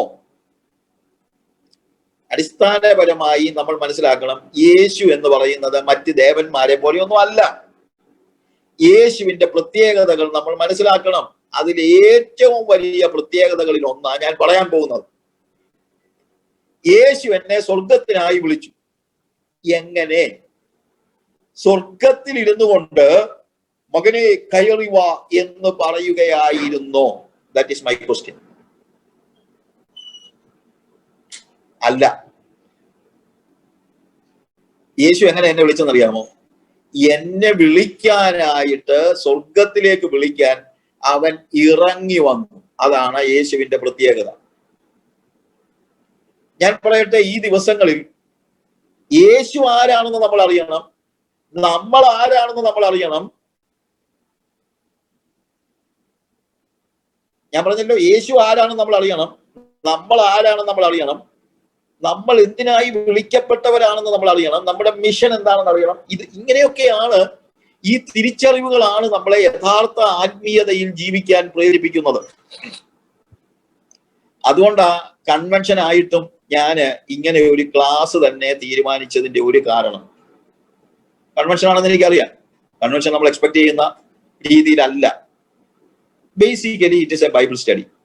ഇന്നിപ്പോ അതില്ലല്ലോ, അതല്ലേ ഒരു പ്രശ്നം. അപ്പോൾ എന്നെ സ്വർഗത്തിലേക്ക് വിളിക്കാൻ യേശു സ്വർഗത്തിലിരുന്ന് വിളിക്കുകയായിരുന്നില്ല, സ്വർഗത്തിൽ നിന്ന് അവൻ ഇറങ്ങി വന്നു. യേശു ഇറങ്ങി വന്നു എന്നതാണ് യേശുവിന്റെ മഹത്വം. മോളിൽ ഇരുന്നിട്ട് കയറി വാ എന്ന് എന്തുകൊണ്ട് അവൻ പറഞ്ഞില്ല? മോളിലിരുന്ന് കയറി വാ എന്ന് വിളിച്ചാൽ ഉടനെ കയറി ചെല്ലാൻ തക്കവണ്ണം കഴിയുന്നവരല്ലല്ലോ നമ്മളാരും. അവിടെ ഞാൻ പറഞ്ഞത് നമ്മൾ ആരായിരുന്നു, നമ്മൾ ആരാണ്, നമ്മൾ ആരാകും, ഇതെല്ലാം നമ്മൾ അറിയണം. ഓക്കെ, അപ്പോൾ യേശു മുകളിൽ ഇരുന്ന് വിളിച്ചാൽ നമുക്ക് കയറി ചെല്ലാൻ പറ്റുമായിരുന്നോ? നിങ്ങൾ തന്നെ പറ, പറ്റുമായിരുന്നോ? നമുക്ക് ആർക്കെങ്കിലും കയറി ചെല്ലാൻ പറ്റുമായിരുന്നോ? ഇല്ല. നമ്മൾ വെറും മനുഷ്യരാണ്. സ്വർഗം സ്വപ്നം കാണാൻ പോലും യോഗ്യതയില്ലാതിരുന്ന പാപികളാണ് നമ്മൾ. സ്വർഗത്തിൽ കയറിപ്പോകുന്നത് പോയിട്ട് സ്വപ്നത്തിൽ സ്വർഗം കൊണ്ടുവരാൻ പോലും കഴിവില്ലാതിരുന്നതായ മഹാപാപികളായ നമ്മളോട് കയറി വാ എന്ന് പറഞ്ഞാലുടനെ കയറി വരാൻ കഴിയുമോ? നിങ്ങൾ തന്നെ പറ. It is impossible. അതുകൊണ്ടാണ് കർത്താവ് ഇറങ്ങി വന്നത്. പാപത്തിന്റെ ചേറ്റുകുഴിയിൽ കുഴഞ്ഞു കിടന്ന നമ്മളോട് സ്വർഗത്തിലിരുന്ന് കയറി വാ എന്ന് പറഞ്ഞാൽ നമ്മൾ കുഴഞ്ഞു കിടക്കുകയല്ലേ ഇവിടെ. ഇവിടുന്ന് നമ്മള് അനങ്ങാൻ വയ്യാതെ ഈ കുഴഞ്ഞ ചേറ്റിൽ കിടക്കുന്ന നമ്മൾ എന്ത് ചെയ്തേനെയും. അതുകൊണ്ട് ഞാൻ പറഞ്ഞ് ശ്രദ്ധിക്കണം, ഭൂമിയിലുള്ള വെറും മനുഷ്യരായ നമ്മെ സ്വർഗത്തിലേക്ക് കൊണ്ടുപോകുവാൻ സ്വർഗത്തിലിരുന്ന ദൈവം മനുഷ്യനായി ഭൂമിയിലേക്ക് ഇറങ്ങി വന്നു. ഞാൻ പറഞ്ഞ വാക്ക് ശ്രദ്ധിക്കണം. ഭൂമിയിലുള്ള വെറും മനുഷ്യരായ നമ്മെ, പാപികളായ നമ്മെ സ്വർഗത്തിലേക്ക് കൊണ്ടുപോകുവാൻ സ്വർഗത്തിലിരുന്ന ദൈവമായ യേശു മനുഷ്യനായി ഭൂമിയിലേക്ക് വന്നു. ഈ പ്രോസസ്സിനെയാണ് ശരിക്കും ജഡാവതരണം എന്ന് നമ്മൾ വിളിക്കുന്ന ഇൻകാർണേഷൻ എന്ന് പറയുന്നത്. അതായത് സ്വർഗത്തിൽ നിന്ന് ദൈവമായ യേശു ഭൂമിയിലിരിക്കുന്ന മനുഷ്യനായ എന്നെ അവൻ ഇരിക്കുന്ന ഇടത്തേക്ക് കൊണ്ടുപോകുവാൻ, അവനെ പോലെ ആക്കി വേണം കൊണ്ടുപോകാൻ, അല്ലെങ്കിൽ പറ്റത്തില്ല. അത് നമുക്ക് പഠിക്കണം. സ്വർഗത്തേക്ക് നമ്മളെ കൊണ്ടുപോകാന്നുള്ളതാണ് ആത്യന്തികമായി യേശുവിന്റെ ലക്ഷ്യം. അത് മനസ്സിലായി. പക്ഷേ വെറുതെ അങ്ങ് എടുത്തോണ്ട് പോകാൻ പറ്റത്തില്ല. സ്വർഗത്തിന് നമ്മളെ പ്രാപ്തമാക്കണം. അതിനു വേണ്ടി യേശു ഭൂമിയിലേക്ക് വന്നു. യേശു ഭൂമിയിലേക്ക് ഇറങ്ങി വന്നതിനെ കുറിച്ച് യേശു തന്നെ പറയുന്ന ചില വേദഭാഗങ്ങൾ നമുക്കൊന്ന് വായിച്ചു നോക്കാം. യോഹന്നാന്റെ സുവിശേഷം 16-ാം അധ്യായം അതിന്റെ 5-ാമത്തെ വാക്യത്തിൽ കർത്താവ് പറയുകയാണ്, ഇപ്പോഴോ ഞാൻ എന്നെ അയച്ചവന്റെ അടുക്കൽ പോകുന്നു. ഞാൻ എന്നെ അയച്ചവന്റെ അടുക്കലേക്ക് പോകുന്നു. അപ്പോൾ യേശുവിനെ ഭൂമിയിലേക്ക് പിതാവ് അയച്ചതാണ്. വെറുതെ ഇങ്ങ് വന്നു എന്ന് പറയുന്നതിനേക്കാൾ he was sent by his father. അതിനകത്ത് അയച്ചവന്റെ അടുക്കൽ എന്ന് പറയുമ്പോൾ ഒരു കമ്മീഷനിങ് ഉണ്ട്. there is a commissioning. ഒരു നിയോഗമുണ്ട്. പിതാവ് നിയോഗിച്ചയച്ചു. പിതാവ് നിയോഗിച്ച് അയച്ചു. കമ്മീഷനിങ്.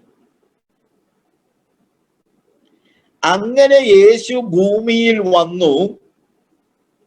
അവൻ ചെയ്യാനുള്ളതെല്ലാം ചെയ്തു കഴിഞ്ഞിട്ടാണ് ഇപ്പോൾ മടങ്ങി പോകുന്നത്. യോഹന്നാൻ 16-ാം അധ്യായത്തിൽ തന്നെ അതിന്റെ 28-ാമത്തെ വാക്യം വായിക്കുമ്പോൾ, ഞാൻ പിതാവിന്റെ അടുക്കൽ നിന്ന് പുറപ്പെട്ട് ലോകത്തിൽ വന്നിരിക്കുന്നു. നോക്ക് എത്ര ക്ലാരിറ്റിയാണ്.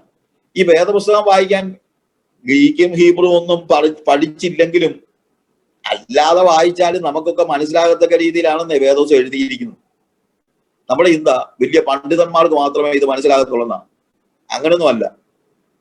ഞാൻ ചിലപ്പം തമാശയല്ല പറയാറുണ്ട്, ഈ ദൈവം വേദപുസ്തകം എഴുതാൻ ആളുകളെ തിരഞ്ഞെടുക്കുമ്പം ഈ വലിയ പണ്ഡിതന്മാരെ ഒന്നും തിരഞ്ഞെടുക്കാതെ സാധാരണക്കാരായ ആളുകളെ തിരഞ്ഞെടുത്തത് എന്തൊരു നല്ല കാര്യമായി പോയി ഞാൻ ആലോചിക്കാറുണ്ട്. ഈ ദാവീദിനെയും പിന്നെ മോശ, ദാവീദ്, അല്ലെങ്കിൽ പ്രവാചകന്മാരൊക്കെ എന്ന് പറഞ്ഞാൽ സാധാരണക്കാരായ ആളുകൾ. പിന്നെ മത്തായി, മർക്കോസ്, ലൂക്കോസ്, യോഹന്നാൻ, മുക്കുവരായ ആളുകൾ, ചുങ്കക്കാര്. പിന്നെ പൗലോസ് ഇച്ചിരെങ്കിലും വിവരം ഉണ്ടായിരുന്നു നമ്മൾ പറയുന്നത്. പൗലോസ് പറഞ്ഞത് ഞാൻ എന്റെ ജ്ഞാനം ഉപയോഗിച്ചിട്ടില്ലെന്ന. അപ്പൊ അതുമില്ല.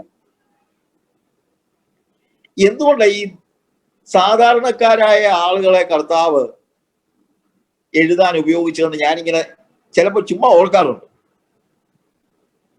ഈ വേദോസം എഴുതാൻ അരിസ്റ്റോട്ടലിനെയും പ്ലേറ്റോയും ഒക്കെ ഏൽപ്പിച്ചായിരുന്നെങ്കിൽ എന്റെ ഗതികളായിരുന്നില്ലെന്ന് ഞാൻ ഈ കോളേജിൽ പഠിച്ചപ്പം എനിക്ക് പ്ലേറ്റോ ഒക്കെ ഭയങ്കര ഇഷ്ടമായിരുന്നു. അപ്പൊ ഞാൻ ഈ പ്ലേറ്റോയുടെ പുസ്തകങ്ങളൊക്കെ വായിക്കാറുണ്ട്.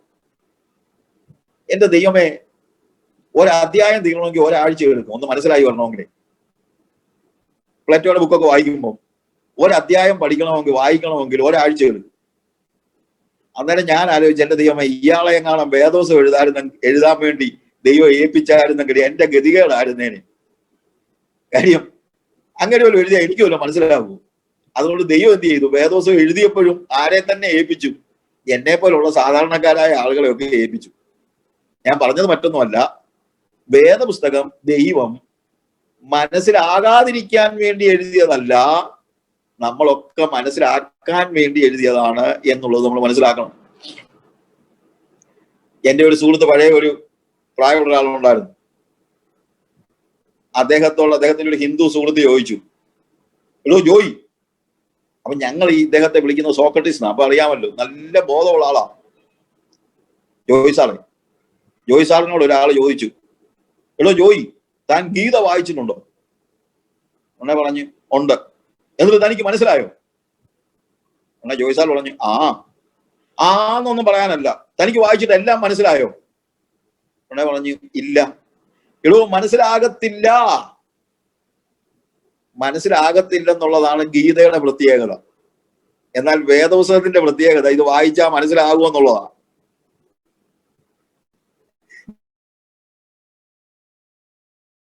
ഹല്ലേലൂയ. ദൈവം ഇത് നമുക്ക് മനസ്സിലാകാൻ വേണ്ടി എഴുതി തന്നിരിക്കുന്നത്. അതുകൊണ്ടാണ് ഞാൻ പറഞ്ഞത്, ഗ്രീക്കും ഹീബ്രുവും ഒക്കെ പഠിക്കുന്നതിനകത്ത് കുഴപ്പമൊന്നുമില്ല. ഞാനും ഇടയ്ക്ക് നോക്കാറൊക്കെ ഉണ്ട്. പക്ഷേ ഗ്രീക്കും ഹീബ്രുവും അറിയാൻ വയ്യാന്ന് വെച്ച് വേദോസം മനസ്സിലാകാതിരിക്കുന്നൊന്നുമില്ല. എന്ത് ക്ലിയർ ആയിട്ട് കർത്താവ് ഓരോ കാര്യങ്ങൾ പറയുന്നു.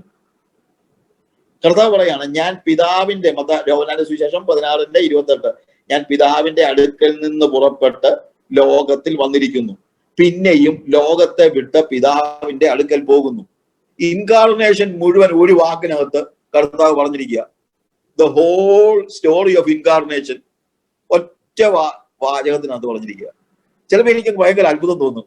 ഒരു സിമ്പിൾ വേർഡിനകത്ത്, ഒരു വേർഡ്സിനകത്ത് the whole story of incarnation. ഞാൻ പിതാവിന്റെ അടുക്കൽ നിന്ന് പുറപ്പെട്ട് ലോകത്തിൽ വന്നിരിക്കുന്നു, പിന്നെയും ലോകത്തെ വിട്ട് പിതാവിന്റെ അടുക്കൽ പോകുന്നു.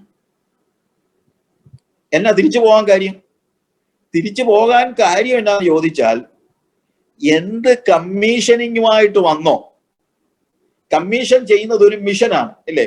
ഒരു ദൗത്യം നിർവഹിക്കാനായിട്ട് നിയോഗത്തോടുകൂടെ വന്നവനാണ് യേശു. പിതാവിന്റെ അടുക്കൽ നിന്ന് പുറപ്പെട്ടു.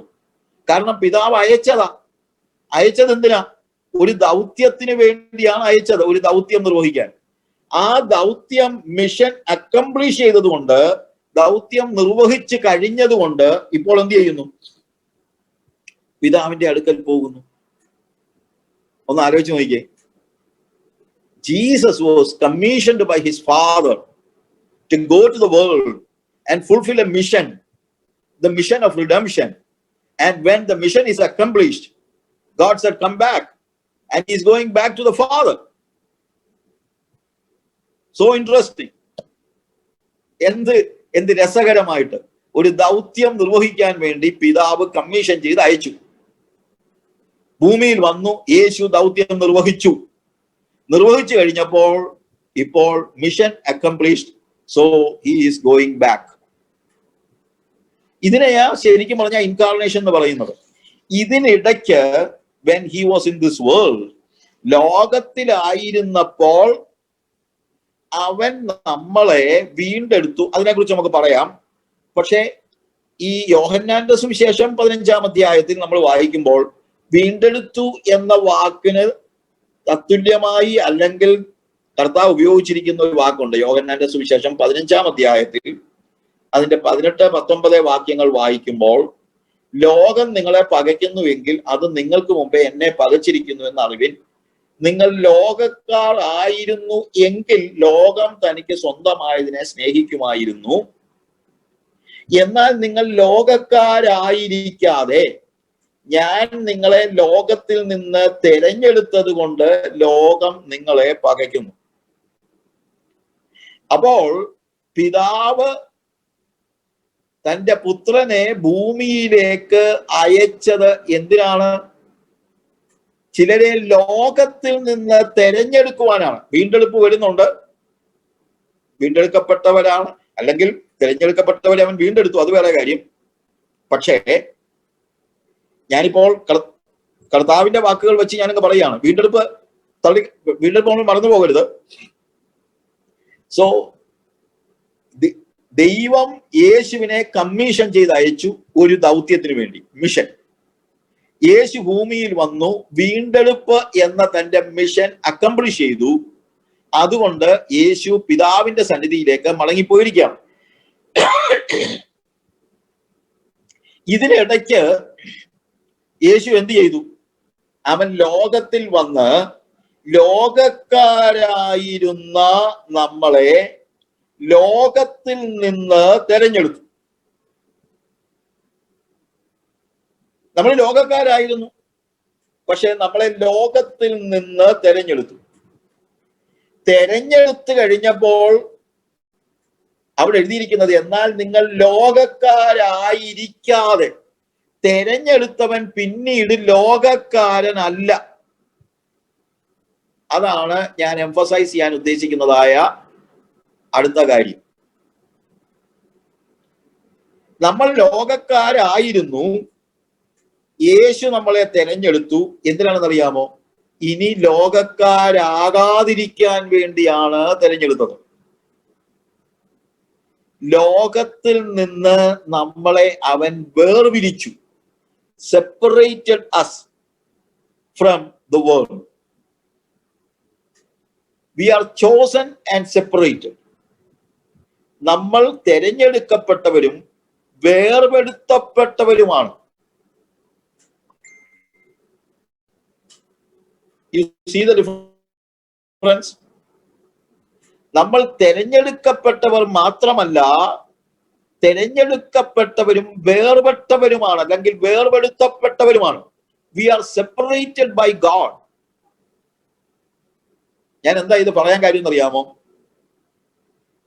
ഇന്നത്തെ നമ്മൾ പഠിക്കേണ്ട, പെന്തിക്കോസ്തുകാരായ എല്ലാവരും അറിഞ്ഞിരിക്കേണ്ട, ഓർത്തിരിക്കേണ്ടതായ ഒരു വലിയ ഡോക്ട്രിനാണ് the doctrine of separation. ഞാൻ ചില വർഷങ്ങൾക്ക് മുമ്പ് ഈ മൊസാംബിക്കില് അവരുടെ അസംബ്ലീസ് ഓഫ് ഗോഡിന്റെ നാഷണൽ കോൺഫറൻസിന് ചില വർഷങ്ങളിൽ അവരെന്നെ ഗസ്റ്റ് സ്പീക്കറായിട്ട് വിളിച്ചിട്ടുണ്ട്. അപ്പൊ ഞാൻ അവിടെ പറഞ്ഞ ഒരു പ്രധാനപ്പെട്ട ഒരു കാര്യം എന്ന് പറയുന്നത്, so the biggest problem the Pentecostal churches are facing today, we have forgotten the doctrine of separation. മൊസാംബിക്കൻസിനെ മാത്രം പറഞ്ഞിട്ട് കാര്യമില്ലല്ലോ, അവര് പാവങ്ങള് പിന്നെയും പോട്ടെ. ഞാൻ ചിലപ്പോൾ പറയാറുണ്ട്, എനിക്ക് ഈ ആഫ്രിക്കക്കാരോടുള്ള സ്നേഹമെന്ന് ചോദിച്ചു കഴിഞ്ഞാൽ അവരും പാപം ചെയ്യും, നമ്മളും പാപം ചെയ്യും. പക്ഷെ അവര് പാപം ചെയ്യുന്നത് പാപമാണെന്ന് അറിയാതാ, ഇഗ്നറൻസ് കൊണ്ടാണ്. നമ്മൾ പാപം ചെയ്യുന്നത് ഇഗ്നറൻസ് കൊണ്ടല്ല, റിബല്യൻ കൊണ്ടാണ്. You see the difference? ഇവിടെ മനുഷ്യന് പാപം എന്തോ എന്നൊന്നും അവർക്ക് അറിയത്തില്ല. അറിയാൻ വയ്യാതെ അവര് പാപത്തിൽ ജീവിക്കും.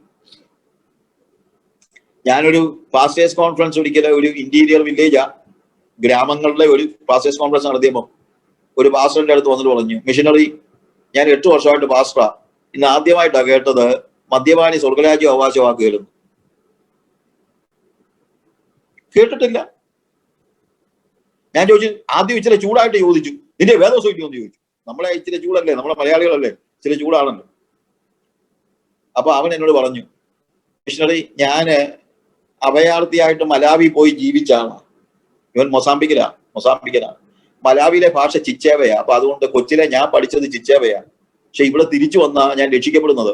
രക്ഷിക്കപ്പെട്ടപ്പോൾ എനിക്ക് കിട്ടിയ ബൈബിള് പോർച്ചുഗീസ് ബൈബിളാണ്. എന്റെ ഭാഷയിലുള്ള ബൈബിൾ എൻ്റെ കയ്യിലില്ല. പോർച്ചുഗീസ് എനിക്ക് വായിച്ചാലൊക്കെ അറിയാമെന്നുള്ളതേ ഉള്ളൂ, പക്ഷെ എനിക്കത് വായിച്ച് ഗ്രഹിക്കാനുള്ള കപ്പാസിറ്റി ഇല്ല. അപ്പൊ എന്റെ മനസ്സുരുകിപ്പോയി. ദൈവം എന്നോട് ചോദിച്ചു, എടാ അവൻ അറിയത്തില്ല, അവൻ കള്ളു കുടിക്കും, അവൻ അറിയത്തില്ല, നീ എവിടെ ആയിരുന്നു ഇത്രയും നാൾ, ഇതൊന്ന് പറഞ്ഞു കൊടുക്കാൻ എന്നാ വരാഞ്ഞെന്ന്.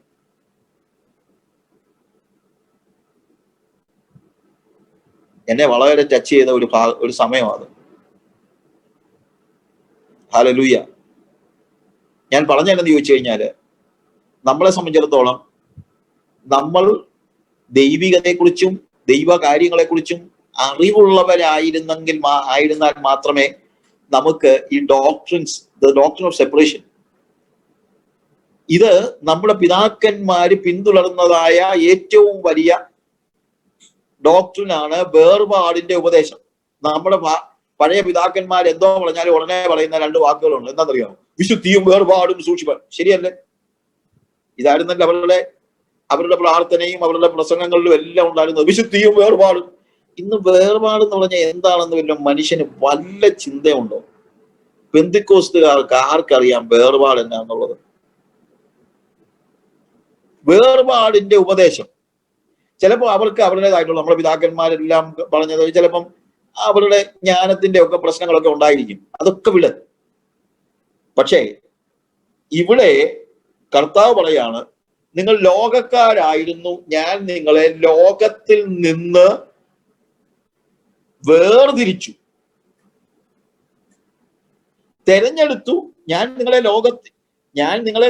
ലോകത്തിൽ നിന്ന് ഞാൻ നിങ്ങളെ തിരഞ്ഞെടുത്തു എന്നുള്ളത് ശരിയാണ്. പക്ഷെ തിരഞ്ഞെടുക്കുക മാത്രമല്ല, ഞാൻ നിങ്ങളെ ലോകത്തിൽ നിന്ന് ലോകക്കാരാകാതിരിക്കാൻ തിരഞ്ഞെടുത്തു. അപ്പോൾ തിരഞ്ഞെടുപ്പ് എന്തിനു വേണ്ടിയാണെന്ന് ചോദിച്ചാൽ, വേർപെട്ട ജീവിതത്തിന് വേണ്ടിയാണ് തെരഞ്ഞെടുപ്പ്. പെന്തിക്കോസ്തുകാർ മനസ്സിലാക്കേണ്ട ഒരു കാര്യമാണ്, അടിസ്ഥാനപരമായ ഉപദേശമാണ്. നമ്മളെ ദൈവം തെരഞ്ഞെടുത്തത് ഒരു വേർപെട്ട ജീവിതം ജീവിക്കാനാണ്. നിങ്ങൾ ലോകക്കാരായിരുന്നുവെങ്കിൽ ലോകം തനിക്ക് സ്വന്തമായി സ്നേഹിക്കുമായിരുന്നു. എന്നാൽ നിങ്ങൾ ലോകക്കാരായിരിക്കാതെ ഞാൻ നിങ്ങളെ ലോകത്തിൽ നിന്ന് തെരഞ്ഞെടുത്തത് കൊണ്ട് ലോകം നിങ്ങളെ പകയ്ക്കുന്നു. The doctrine of separation. ഈ കാലയളവിൽ എന്നെ കേൾക്കുന്ന ദൈവദാസന്മാരെ, നമ്മുടെ സഭകളിൽ ഞാൻ കരഞ്ഞും കൊണ്ട് പറയുകയാണ്, നമ്മൾ പഠിപ്പിക്കേണ്ട ഏറ്റവും പ്രധാനപ്പെട്ട ഉപദേശമാണ് the doctrine of separation. Mega ചർച്ചസിൽ അത് നിങ്ങൾക്ക് കാണാൻ കഴിയില്ല. ഇഷ്ടംപോലെ മെഗാ ചർച്ചസ് നമ്മളെ പട്ടണങ്ങളിലെല്ലാം ഉണ്ടല്ലോ, നിങ്ങളുടെ നാട്ടിലൊക്കെ ഒത്തിരി ഉണ്ടല്ലോ. എന്തുകൊണ്ടായി ഞാൻ ചിലപ്പോൾ ആലോചിച്ചുള്ളൂ, എന്തുകൊണ്ടായി ആൾക്കാർ ഇങ്ങനെ ഇടിച്ചു കുത്തി ചെല്ലുന്നതെന്ന് അറിയാമോ? Because they do not have the doctrine of separation. വേർപാടിന്റെ ഉപദേശം ഇല്ലാത്ത ഏത് സഭയിലും ആള് കൂടും. ഞാൻ പറയുന്നത് ശരിയാണെന്ന് നിങ്ങൾക്ക് തോന്നുന്നുണ്ടോ? വേർപാടിന്റെ ഉപദേശം ഇല്ലയോ ആ സഭയിൽ ആള് കൂടും. അപ്പൊ ആള് കൂട്ടാൻ പാസ്റ്റർ സാമുവൽ വർഗീസ് പറഞ്ഞൊരു കാര്യമുണ്ട്, കോംപ്രമൈസ് ചെയ്യാത്ത ഒരു സഭ. ഇന്നത്തെ ഏറ്റവും വലിയ പ്രശ്നം, വി ആർ കോംപ്രമൈസിങ്. സെപ്പറേഷൻ ഇല്ല, കോംപ്രമൈസ് ആണ് നമ്മളെ ഇന്നത്തെ ഏറ്റവും വലിയ തത്വം എന്ന് പറയുന്നത്. നമ്മൾ എല്ലാവരോടും ചേർന്ന് പോകുന്നതായ ഒരു അവസ്ഥ. നമ്മൾ ലോകത്തോടുള്ള ഒരു സെപ്പറേഷൻ ഇല്ലാത്തതായ ഒരു അവസ്ഥ. എന്നാൽ നിങ്ങൾ ലോകക്കാരായിരിക്കാതെ, അവിടെ പറയുന്ന കാര്യം, നിങ്ങൾ ലോകക്കാരായിരുന്നുവെങ്കിൽ ലോകം തനിക്ക് സ്വന്തമായതിനെ സ്നേഹിക്കുമായിരുന്നു. പ്രിയമുള്ളവരെ, പലപ്പോഴും ആളുകൾ പറയുന്നത് കേട്ടിട്ടുണ്ട്, നമ്മുടെ വിശ്വാസികളും നേതാക്കന്മാരും ഒക്കെ പറയുന്നത് കേട്ടിട്ടുണ്ട്, ബ്രദറെ പണ്ടൊക്കെ ഈ രാഷ്ട്രീയക്കാർക്കൊക്കെ നമ്മളോട് ഭയങ്കര ദേഷ്യമായിരുന്നു കേട്ടോ, പക്ഷെ ഇപ്പൊ അങ്ങനെയൊന്നും അല്ല, അവർക്കൊക്കെ ഭയങ്കര സന്തോഷമാണ്. നമ്മൾ കൺവെൻഷന് വന്നിട്ട് അവർ തുടങ്ങിയത് തന്നെ പ്രൈസ് ദ ലോർഡ് എന്ന് പറഞ്ഞോണ്ടാ. രാഷ്ട്രീയക്കാരനെ ഇല്ല, രാഷ്ട്രീയക്കാരൻ നമ്മുടെ മീറ്റിങ്ങിന് വന്ന് പ്രൈസ് ദ ലോർഡ് പറയാൻ കാര്യം എന്താ? അപ്പൊ നമ്മൾ പറയും അവരൊത്തിരി മാറിപ്പോയെന്ന്. പ്രിയമുള്ളവരെ, അവരല്ല മാറിപ്പോയത്, നമ്മളാ മാറിപ്പോയത്. നമ്മൾ ലോകക്കാരായതുകൊണ്ട് ലോകം തനിക്ക് സ്വന്തമായതിനെ സ്നേഹിക്കുന്നു. ലോകത്തെ നമ്മൾ വിളിച്ച് വീട്ടിൽ കയറ്റി, സഭയ്ക്കകത്ത് കയറ്റി, അവർക്ക് കാപ്പിയും ചോറും കൊടുത്ത് ലോകത്തെ നമ്മൾ നമ്മുടെ ഭാഗമാക്കാൻ നോക്കിക്കഴിഞ്ഞാൽ ലോകം നമ്മളെ സ്നേഹിക്കും. ഈ 15-ാം അധ്യായത്തിന്റെ 20-ാം വാക്യത്തിൽ നമ്മൾ കാണുന്നത്, ദാസൻ യജമാനനേക്കാൾ വലിയവനല്ല എന്ന് ഞാൻ നിങ്ങളോട് പറഞ്ഞ വാക്ക് ഓർപ്പിൻ. അവർ എന്നെ ഉപദ്രവിച്ചുവെങ്കിൽ നിങ്ങളെയും ഉപദ്രവിക്കും. എന്റെ വചനം പ്രമാണിച്ചു എങ്കിൽ നിങ്ങളുടേതും പ്രമാണിക്കും. ലോകം നിങ്ങളെ സ്നേഹിക്കുന്നുവെങ്കിൽ അപകടമാണ്. കാരണം നമ്മൾ ലോകത്തിന്റെ സ്വന്തമായി പോയി, അതുകൊണ്ടാണ് ലോകം നമ്മളെ സ്നേഹിക്കുന്നത്. ദാസൻ യജമാനനേക്കാൾ വലിയവനല്ല. അവർ എന്നെ ഉപദ്രവിച്ചുവെങ്കിൽ നിങ്ങളെയും ഉപദ്രവിക്കും. യേശുവിനെ ഉപദ്രവിച്ചെങ്കിൽ നമ്മളെ ഉപദ്രവിക്കും. നമ്മൾ എന്തിനാണെന്ന് ഈ ലോകത്തിന്റെ പിന്നാലെ പോകുന്നത്? That is my question. എന്തിനാണ് ലോകത്തിന്റെ മഹത്വത്തിന് വേണ്ടി പോകുന്നത്? ഇപ്പൊ കേരളത്തിൽ ഇലക്ഷൻ ഒക്കെ ആയിരുന്നല്ലോ. പെന്തിക്കോസുകാരും പാസ്റ്റർമാരും എല്ലാം മത്സരിച്ച് ജയിച്ചവരുടെ വലിയ ലിസ്റ്റും ഒക്കെ ഇങ്ങനെ കിടക്കുന്നത് ഞാൻ കണ്ടു. ഞാൻ പറയായിരുന്നു, അപ്പച്ചന്മാരൊന്നും ഇല്ലാത്തത് ഇവരുടെയൊക്കെ ഭാഗ്യം. നമ്മുടെ അപ്പച്ചന്മാരും എല്ലാവരും ഉണ്ടായിരുന്നെങ്കിൽ എന്തോ ആയിരുന്നേനേം ഗതി. യാതൊരു ഉളുപ്പും ഇല്ലാതെ നമ്മൾ ഇതിനകത്ത് പുകഴുന്നത് കാണുമ്പോൾ തൊലി ഉരിഞ്ഞു പോവുകയാണ്. എന്താ ഇവിടെ നമ്മൾ കാണുന്നത്? അവരെന്നെ ഉപദ്രവിച്ചുവെങ്കിൽ നിങ്ങളെയും ഉപദ്രവിക്കും. അവർ നിങ്ങളെ ഉപദ്രവിക്കുന്നില്ലെങ്കിൽ അതിന്റെ അർത്ഥം നിങ്ങൾക്ക് വ്യത്യാസം വന്നെന്ന, അവർക്ക് വ്യത്യാസം വന്നെന്നല്ല. എം ഇ ചെറിയാൻ സാറ് പാടിയ പാട്ട്, നമ്മൾ ഈ പഴയ പാട്ടൊക്കെ പാടണം കേട്ടോ. ഞാൻ മുമ്പേ പറഞ്ഞതുപോലെ പുതിയതൊന്നെന്ന് പറഞ്ഞ് നടക്കാതെ ഈ പഴയതോടൊന്ന് പാടും. നാഥനു മുൾമുടി നൽകിയ ലോകമേ, നീ തരും പേരെനിക്കെന്തിനായി. നാഥനു മുൾമുടി നൽകിയ ലോകമേ, നീ തരും പേരെനിക്കെന്തിനായി. സിയോൻ സഞ്ചാരി ഞാൻ, യേശുവിൽ ചാരി ഞാൻ പോകുന്നു ക്രൂശിന്റെ പാതയിൽ. സിയോൻ സഞ്ചാരി ഞാൻ, യേശുവിൽ ചാരി ഞാൻ പോകുന്നു ക്രൂശിന്റെ പാതയിൽ. സിയോൻ സഞ്ചാരം ഏത് പാതയിലാണ്? ക്രൂശിന്റെ പാതയിലാണ്. ഇല്ലെങ്കിൽ അപകടകരമാണ്. ഡോക്ട്രിൻ ഓഫ് സെപ്പറേഷൻ മറന്നുപോയിട്ട് നമ്മൾ വലിയ കാര്യം പറഞ്ഞിട്ടൊന്നും കാര്യമില്ല. 16-ാം അധ്യായത്തിൽ യോഹന്നാന്റെ സുവിശേഷം കർത്താവ് കൃത്യമായിട്ട് പറയുന്നു. 1 മുതൽ 3 വരെയുള്ള വാക്യങ്ങൾ വായിക്കുമ്പോൾ, നിങ്ങൾ എങ്കൽ ഇടറിപ്പോകാതിരിക്കാൻ ഞാനിത് നിങ്ങളോട് സംസാരിച്ചിരിക്കുന്നു. അവർ നിങ്ങളെ പള്ളിഭ്രഷ്ടരാക്കും. അത്രയുമല്ല, നിങ്ങളെ കൊല്ലുന്നവരെല്ലാം ദൈവത്തിന് വഴിപാട് കഴിക്കുന്നു എന്ന് വിചാരിക്കുന്ന നാഴിക വരുന്നു. അവർ പിതാവിനെയും എന്നെയും അറിയായിക കൊണ്ട് ഇങ്ങനെ ചെയ്യും. You understand? ഇതൊക്കെയാ നമുക്ക് പ്രതീക്ഷിക്കാൻ പറ്റുന്ന കാര്യങ്ങൾ. അവർ നിങ്ങളെ പള്ളിഭ്രഷ്ടരാക്കും. അത്രയുമല്ല, നിങ്ങളെ കൊല്ലുന്നവരെല്ലാം ദൈവത്തിന് വഴിപാട് കഴിക്കുന്നു എന്ന് വിചാരിക്കുന്ന നാഴിക വരുന്നു. പ്രിയമുള്ളവരെ, നമുക്കിപ്പോ ഒത്തിരി പീഡനങ്ങളും മറ്റുള്ള കാര്യങ്ങളൊക്കെ ഉണ്ട്. തീർച്ചയായും അത് ദുഃഖകരമായ ഒരു കാര്യമാണ്. നമ്മുടെ വടക്കേ ഇന്ത്യയിലൊക്കെ, ഞാനും വടക്കേ ഇന്ത്യയിലെ പ്രവർത്തനങ്ങളിൽ ഇൻവോൾവ് ആണല്ലോ. അതുകൊണ്ട് തീർച്ചയായും അങ്ങനെയുള്ള പ്രശ്നങ്ങളുണ്ട്, ഇല്ലെന്ന് ഞാൻ പറയുന്നില്ല. പക്ഷെ ഇതെല്ലാം നമുക്ക് പ്രതീക്ഷിക്കാനുള്ളൂ എന്നാണ് എന്റെ ചോദ്യം. നമ്മൾ ഇതിനകത്ത് അത്ഭുതപ്പെട്ടിട്ട് വല്ലതും കാര്യമുണ്ടോ? ഇതൊക്കെയാണ് നമുക്ക് പ്രതീക്ഷിക്കാൻ കഴിയുന്നതായ കാര്യം. രാഷ്ട്രീയമായി ഇതിനെ എങ്ങനെ നേരിടാമെന്നൊക്കെയാണ് നമ്മൾ പലപ്പോഴും ആലോചിക്കുന്നത്.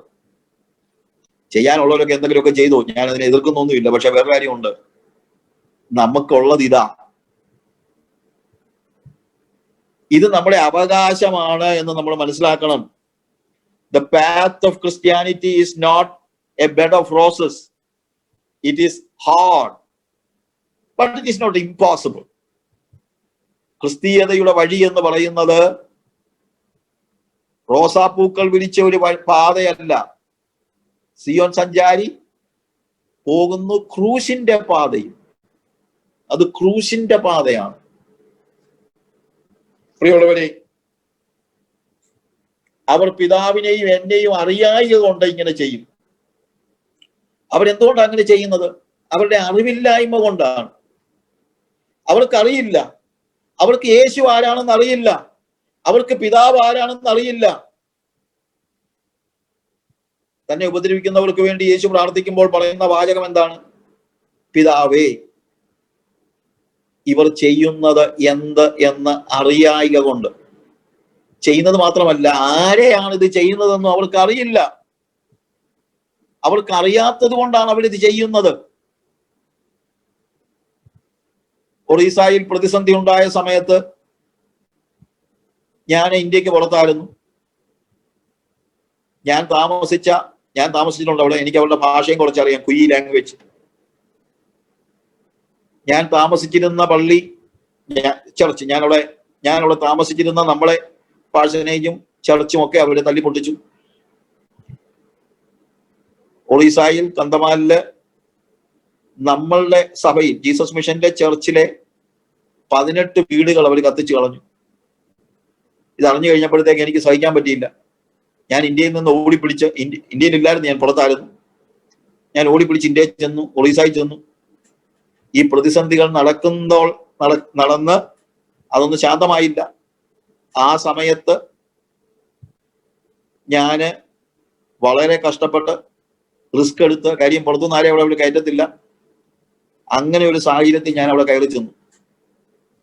അതായത് ഈ കലാപത്തിന്റെ ഇടയിലേക്ക് ഞാൻ കയറി ചെന്നു. ഒരു ഹിന്ദു എന്നോട് ചോദിച്ചു, അദ്ദേഹത്തിന്റെ ഭാര്യ നമ്മുടെ സഭയിൽ വരുന്നുണ്ട്, ഒരു ബാങ്ക് മാനേജരാണ്. എടാ, നിന്നെ ഞാൻ സമ്മതിച്ചിരിക്കുന്നു, ഇവിടുത്തെ അച്ഛന്മാരെല്ലാം അങ്ങോട്ട് ഓടുമ്പോ നീ ഇങ്ങോട്ട് വന്നല്ലോ. ഞാൻ പറഞ്ഞു, എനിക്ക് വരാതിരിക്കാൻ പറ്റുമോ, ഞാൻ ഇവിടുത്തുകാരനല്ലേ എന്ന്. കാര്യം ഞാൻ അവരുടെ ഭാഷയൊക്കെ സംസാരിക്കുന്നവരോട് പറഞ്ഞു. അപ്പൊ നമ്മുടെ വിശ്വാസികളെ എന്നെ ഞാൻ ഒരുമിച്ച് കൂട്ടി. അപകടകരമായിരുന്നു. ഞാൻ അവരോട് പറഞ്ഞ ഒറ്റ കാര്യമേ ഉള്ളൂ, എന്തുകൊണ്ട് അവരിത് ചെയ്തു? അവർക്ക് യേശുവിനെ അറിയത്തില്ല. അതുകൊണ്ട് ഞാൻ എൻ്റെ വിശ്വാസികളോട്, ഞാൻ പറഞ്ഞില്ല 18 വീടുകൾ കത്തിച്ചിട്ടുണ്ടെന്ന്, 100 ചില്ലാനും വിശ്വാസികൾ നമുക്ക് അവിടെ ഉണ്ട്. ഞാനോട് പറഞ്ഞു, എനിക്ക് നിങ്ങളോട് ആവശ്യപ്പെടാനുള്ള ഒറ്റ കാര്യമേ ഉള്ളൂ, അവരോട് വിരോധം തോന്നരുത്. നിങ്ങളെ ഉപദ്രവിച്ചവർക്ക് വേണ്ടി നിങ്ങൾ പ്രാർത്ഥിക്കുക. നിങ്ങൾ അവരെ വെറുക്കരുത്. കാരണം അവർക്ക് യേശുവിനെ അറിയില്ല. എൻ്റെ വിശ്വാസികളോട് ഞാൻ പറഞ്ഞ അതാണ്, അവർ യേശുവിനെ അറിയാൻ വേണ്ടി നിങ്ങൾ പ്രാർത്ഥിക്കണം, അവരോട് നിങ്ങൾ ക്ഷമിക്കണം. ഇതാണ് ഞാൻ അവിടെ പോയി പ്രസംഗിച്ച പ്രസംഗം. അപകടകരമായി ഞാൻ ഒരു രീതിയിലാണ് നമ്മൾ രക്ഷപ്പെട്ടു പോകുന്നത്, അത് വേറെ കാര്യം. അതൊക്കെ സുവിശേഷ വേലയിലെ ഭാഗമാണ്, അല്ലാതെ വേറെ ഒന്നുമില്ല. ഞാൻ പറഞ്ഞത് മറ്റൊന്നുമല്ല, കർത്താവ് പറയാണ്, അവർ പിതാവിനെയും എന്നെയും അറിയായിക കൊണ്ട് ഇങ്ങനെ ചെയ്യും. എന്തുകൊണ്ടാണ് സുവിശേഷ വിരോധികൾ ഈ കാര്യങ്ങളൊക്കെ ചെയ്യുന്നത്? ബിക്കോസ് അവർക്കറിയില്ല, അവർക്ക് പിതാവിനെയും യേശുവിനെയും അറിയില്ല. അവർക്ക് യേശുവിനെ കുറിച്ച് ഒത്തിരി കാര്യങ്ങൾക്കറിയാം. ലോകക്കാർക്ക് യേശുവിനെ അറിയില്ല. യേശുവിനെ കുറിച്ച് ചിലതൊക്കെ അവർക്കറിയാം, പക്ഷെ യേശുവിനെ അറിയില്ല. പ്രിയമുള്ളവരെ, ഇന്ന് ഈ രാത്രിയിൽ നമ്മുടെ ഇന്ത്യയിൽ സുവിശേഷ വിരോധികൾ വർദ്ധിച്ചു വരുന്നതായ ഒരു സാഹചര്യമാണ്. തീർച്ചയായും അതിനകത്ത് ദുഃഖമുണ്ട്. അതിനെ പൊളിറ്റിക്കലായിട്ട് എങ്ങനെ നേരിടാമെന്നൊന്നും എനിക്കറിയില്ല. കാര്യം ഞാനൊരു പൊളിറ്റീഷ്യൻ അല്ല. നിയമപരമായി എങ്ങനെ നേരിടാമെന്ന് ചോദിച്ചാൽ അതിനൊക്കെ ചിലപ്പോൾ മാർഗങ്ങൾ കാണുമായിരിക്കും. അതൊക്കെ നിങ്ങൾ എന്താന്ന് വെച്ചാൽ ചെയ്തു. പക്ഷേ നമ്മുടെ ചുമതല അവർ യേശുവിനെ അറിയാൻ വേണ്ടി പ്രാർത്ഥിക്കുകയാണ്. എന്തുകൊണ്ട് അവർ സുവിശേഷകരെ ക്രൂരമായിട്ട് മർദ്ദിക്കുന്നു, ക്രൂരമായിട്ട് ഉപദ്രവിക്കുന്നു? നമ്മുടെ മിഷനിലുള്ള ജീസസ് മിഷനിലെയും മിഷണറിമാരെയും ഒക്കെ ഉപദ്രവിച്ച സന്ദർഭങ്ങൾ പലപ്പോഴും ഉണ്ടായിട്ടുണ്ട്. ഞാനതിനെ ഒരിക്കലും കുഴപ്പമില്ലെന്നൊന്നും ഞാൻ പറയത്തില്ല. സങ്കടകരമായ കാര്യമാണ് തീർച്ചയായിട്ടും. ഒരിക്കലും അത് പ്രയാസമില്ലാത്ത കാര്യമല്ല. It is very hard. പക്ഷേ കർത്താവ് പറഞ്ഞു, വൈ, എന്തുകൊണ്ട് അവരത് ചെയ്യുന്നു? അവർക്ക് യേശുവിനെ അറിയില്ല, അവർക്ക് പിതാവിനെ അറിയില്ല. നമ്മുടെ ഭാരതം യേശുവിനെ അറിയണം, പിതാവിനെ അറിയണം. നമ്മൾ ലോകക്കാരാവുകയല്ല. ലോകത്തിൽ നിന്ന് കർത്താവ് നമ്മളെ വേർതിരിച്ചു. അവരെയും കർത്താവ് വേർതിരിച്ച് ലോകക്കാരല്ലാതാക്കാനായിട്ടാണ് പ്രാർത്ഥിക്കേണ്ടത്. പിന്നെ വേറൊരു കാര്യം കൂടെ, യേശുവിനെ അറിയാമെന്ന് പറയുന്നവർക്ക് പോലും യേശുവിനെ, അല്ലെങ്കിൽ വിശ്വാസികൾ എന്ന് പറയുന്നവർക്ക് പോലും പലർക്കും ഇപ്പോൾ യേശുവിനെ അറിയില്ല. യേശുവിനെ കുറിച്ചെല്ലാം അറിയാം, യേശുവിനെ അറിയുകയില്ല. രണ്ടും രണ്ടാണ്. Knowing Jesus and knowing about Jesus are two different things. നമ്മൾ ലോകക്കാരാകാതെ എപ്പോഴും ഓർക്കേണ്ട കാര്യം അതാണ്. നമ്മൾ ലോകക്കാരായിരിക്കാതിരിക്കേണ്ടതിനാണ് അവൻ നമ്മളെ ലോകത്തിൽ നിന്ന് വേർതിരിച്ചത്. നമ്മളെ അവൻ സെപ്പറേറ്റ് ചെയ്തത്. അവൻ തെരഞ്ഞെടുക്കുക മാത്രമല്ല, അവൻ വേർതിരിക്കുകയും ചെയ്തു. He has not only chosen us from the world, even he separated us from the world. നമ്മൾ ലോകത്തിലേക്ക് മടങ്ങിപ്പോകരുത്, ലോകത്തിന്റെ സ്നേഹിതരാകരുത്. ദ ഡോക്ട്രിൻ ഓഫ് സെപ്പറേഷൻ, നമ്മുടെ പിതാക്കന്മാർ പിൻപറ്റിയതായ ആ ഉപദേശം നമ്മൾ ഒരു കാരണവശാലും വിട്ടുകളയരുത്. ഇന്ന് ദൈവദാസൻ ഓർപ്പിച്ചതുപോലെ നല്ല സീലുള്ളവരായിരിക്കണം. നമ്മൾ തീഷ്ണതയുള്ളവരായിരിക്കണം. എന്തിനാണ് തീഷ്ണത? വഴക്കുണ്ടാക്കാനല്ല, കമ്മിറ്റി കൂടാനല്ല, അടിയുണ്ടാക്കാനല്ല. എന്തിനാ തീഷ്ണത വേണ്ടത്? ലോകം എന്നെ സ്പർശിക്കുകയില്ല, ഞാൻ ലോകത്തിന് എന്നെ വിട്ടുകൊടുക്കുകയില്ല. ലോകത്തിൽ നിന്ന് യേശു എന്നെ തെരഞ്ഞെടുത്തു, അവനായി ഞാൻ വിളിക്കപ്പെട്ടവനാണ്. ഞാൻ ലോകക്കാരനല്ല, ലോകക്കാരനാവുകയില്ല. ഞാൻ യേശുവിനായി വിളിക്കപ്പെട്ടു, തേജസ്സിനായി വിളിക്കപ്പെട്ടു, യേശു ക്രിസ്തുവിന്റെ മഹത്വത്തിനായി വിളിക്കപ്പെട്ടു, സ്വർഗത്തിനായി വിളിക്കപ്പെട്ടു.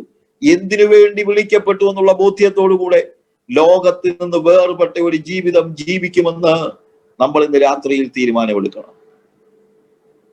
നമുക്കൊരു നിമിഷം കണ്ണുകളെ അടയ്ക്കാം. ദൈവത്തിന്റെ സന്നിധിയിൽ നമുക്ക് ഒരുമിച്ച് എല്ലാവർക്കും കണ്ണുകളെ അടച്ച് നമ്മൾ സ്വർഗത്തിനായി വിളിക്കപ്പെട്ടവരും ഭൂമിയിലേക്ക് അയക്കപ്പെട്ടവരുമാണെന്നുള്ള തിരിച്ചറിവോടുകൂടെ, സ്വർഗത്തിൽ നിന്നിട്ട് കർത്താവ് കയറി വന്ന് വിളിക്കുകയല്ലായിരുന്നു. ദ ഡോക്ട്രിൻ ഓഫ് ഇൻകാർണേഷൻ, നാളെ നമുക്ക് അതിനെക്കുറിച്ച് ചില കാര്യങ്ങളിലൂടെ പഠിക്കാം. ഇന്ന് ഞാൻ അതിനെക്കുറിച്ച് പറയുന്നില്ല. അവൻ ഇറങ്ങി വന്നു. He came down. എന്തിനാ?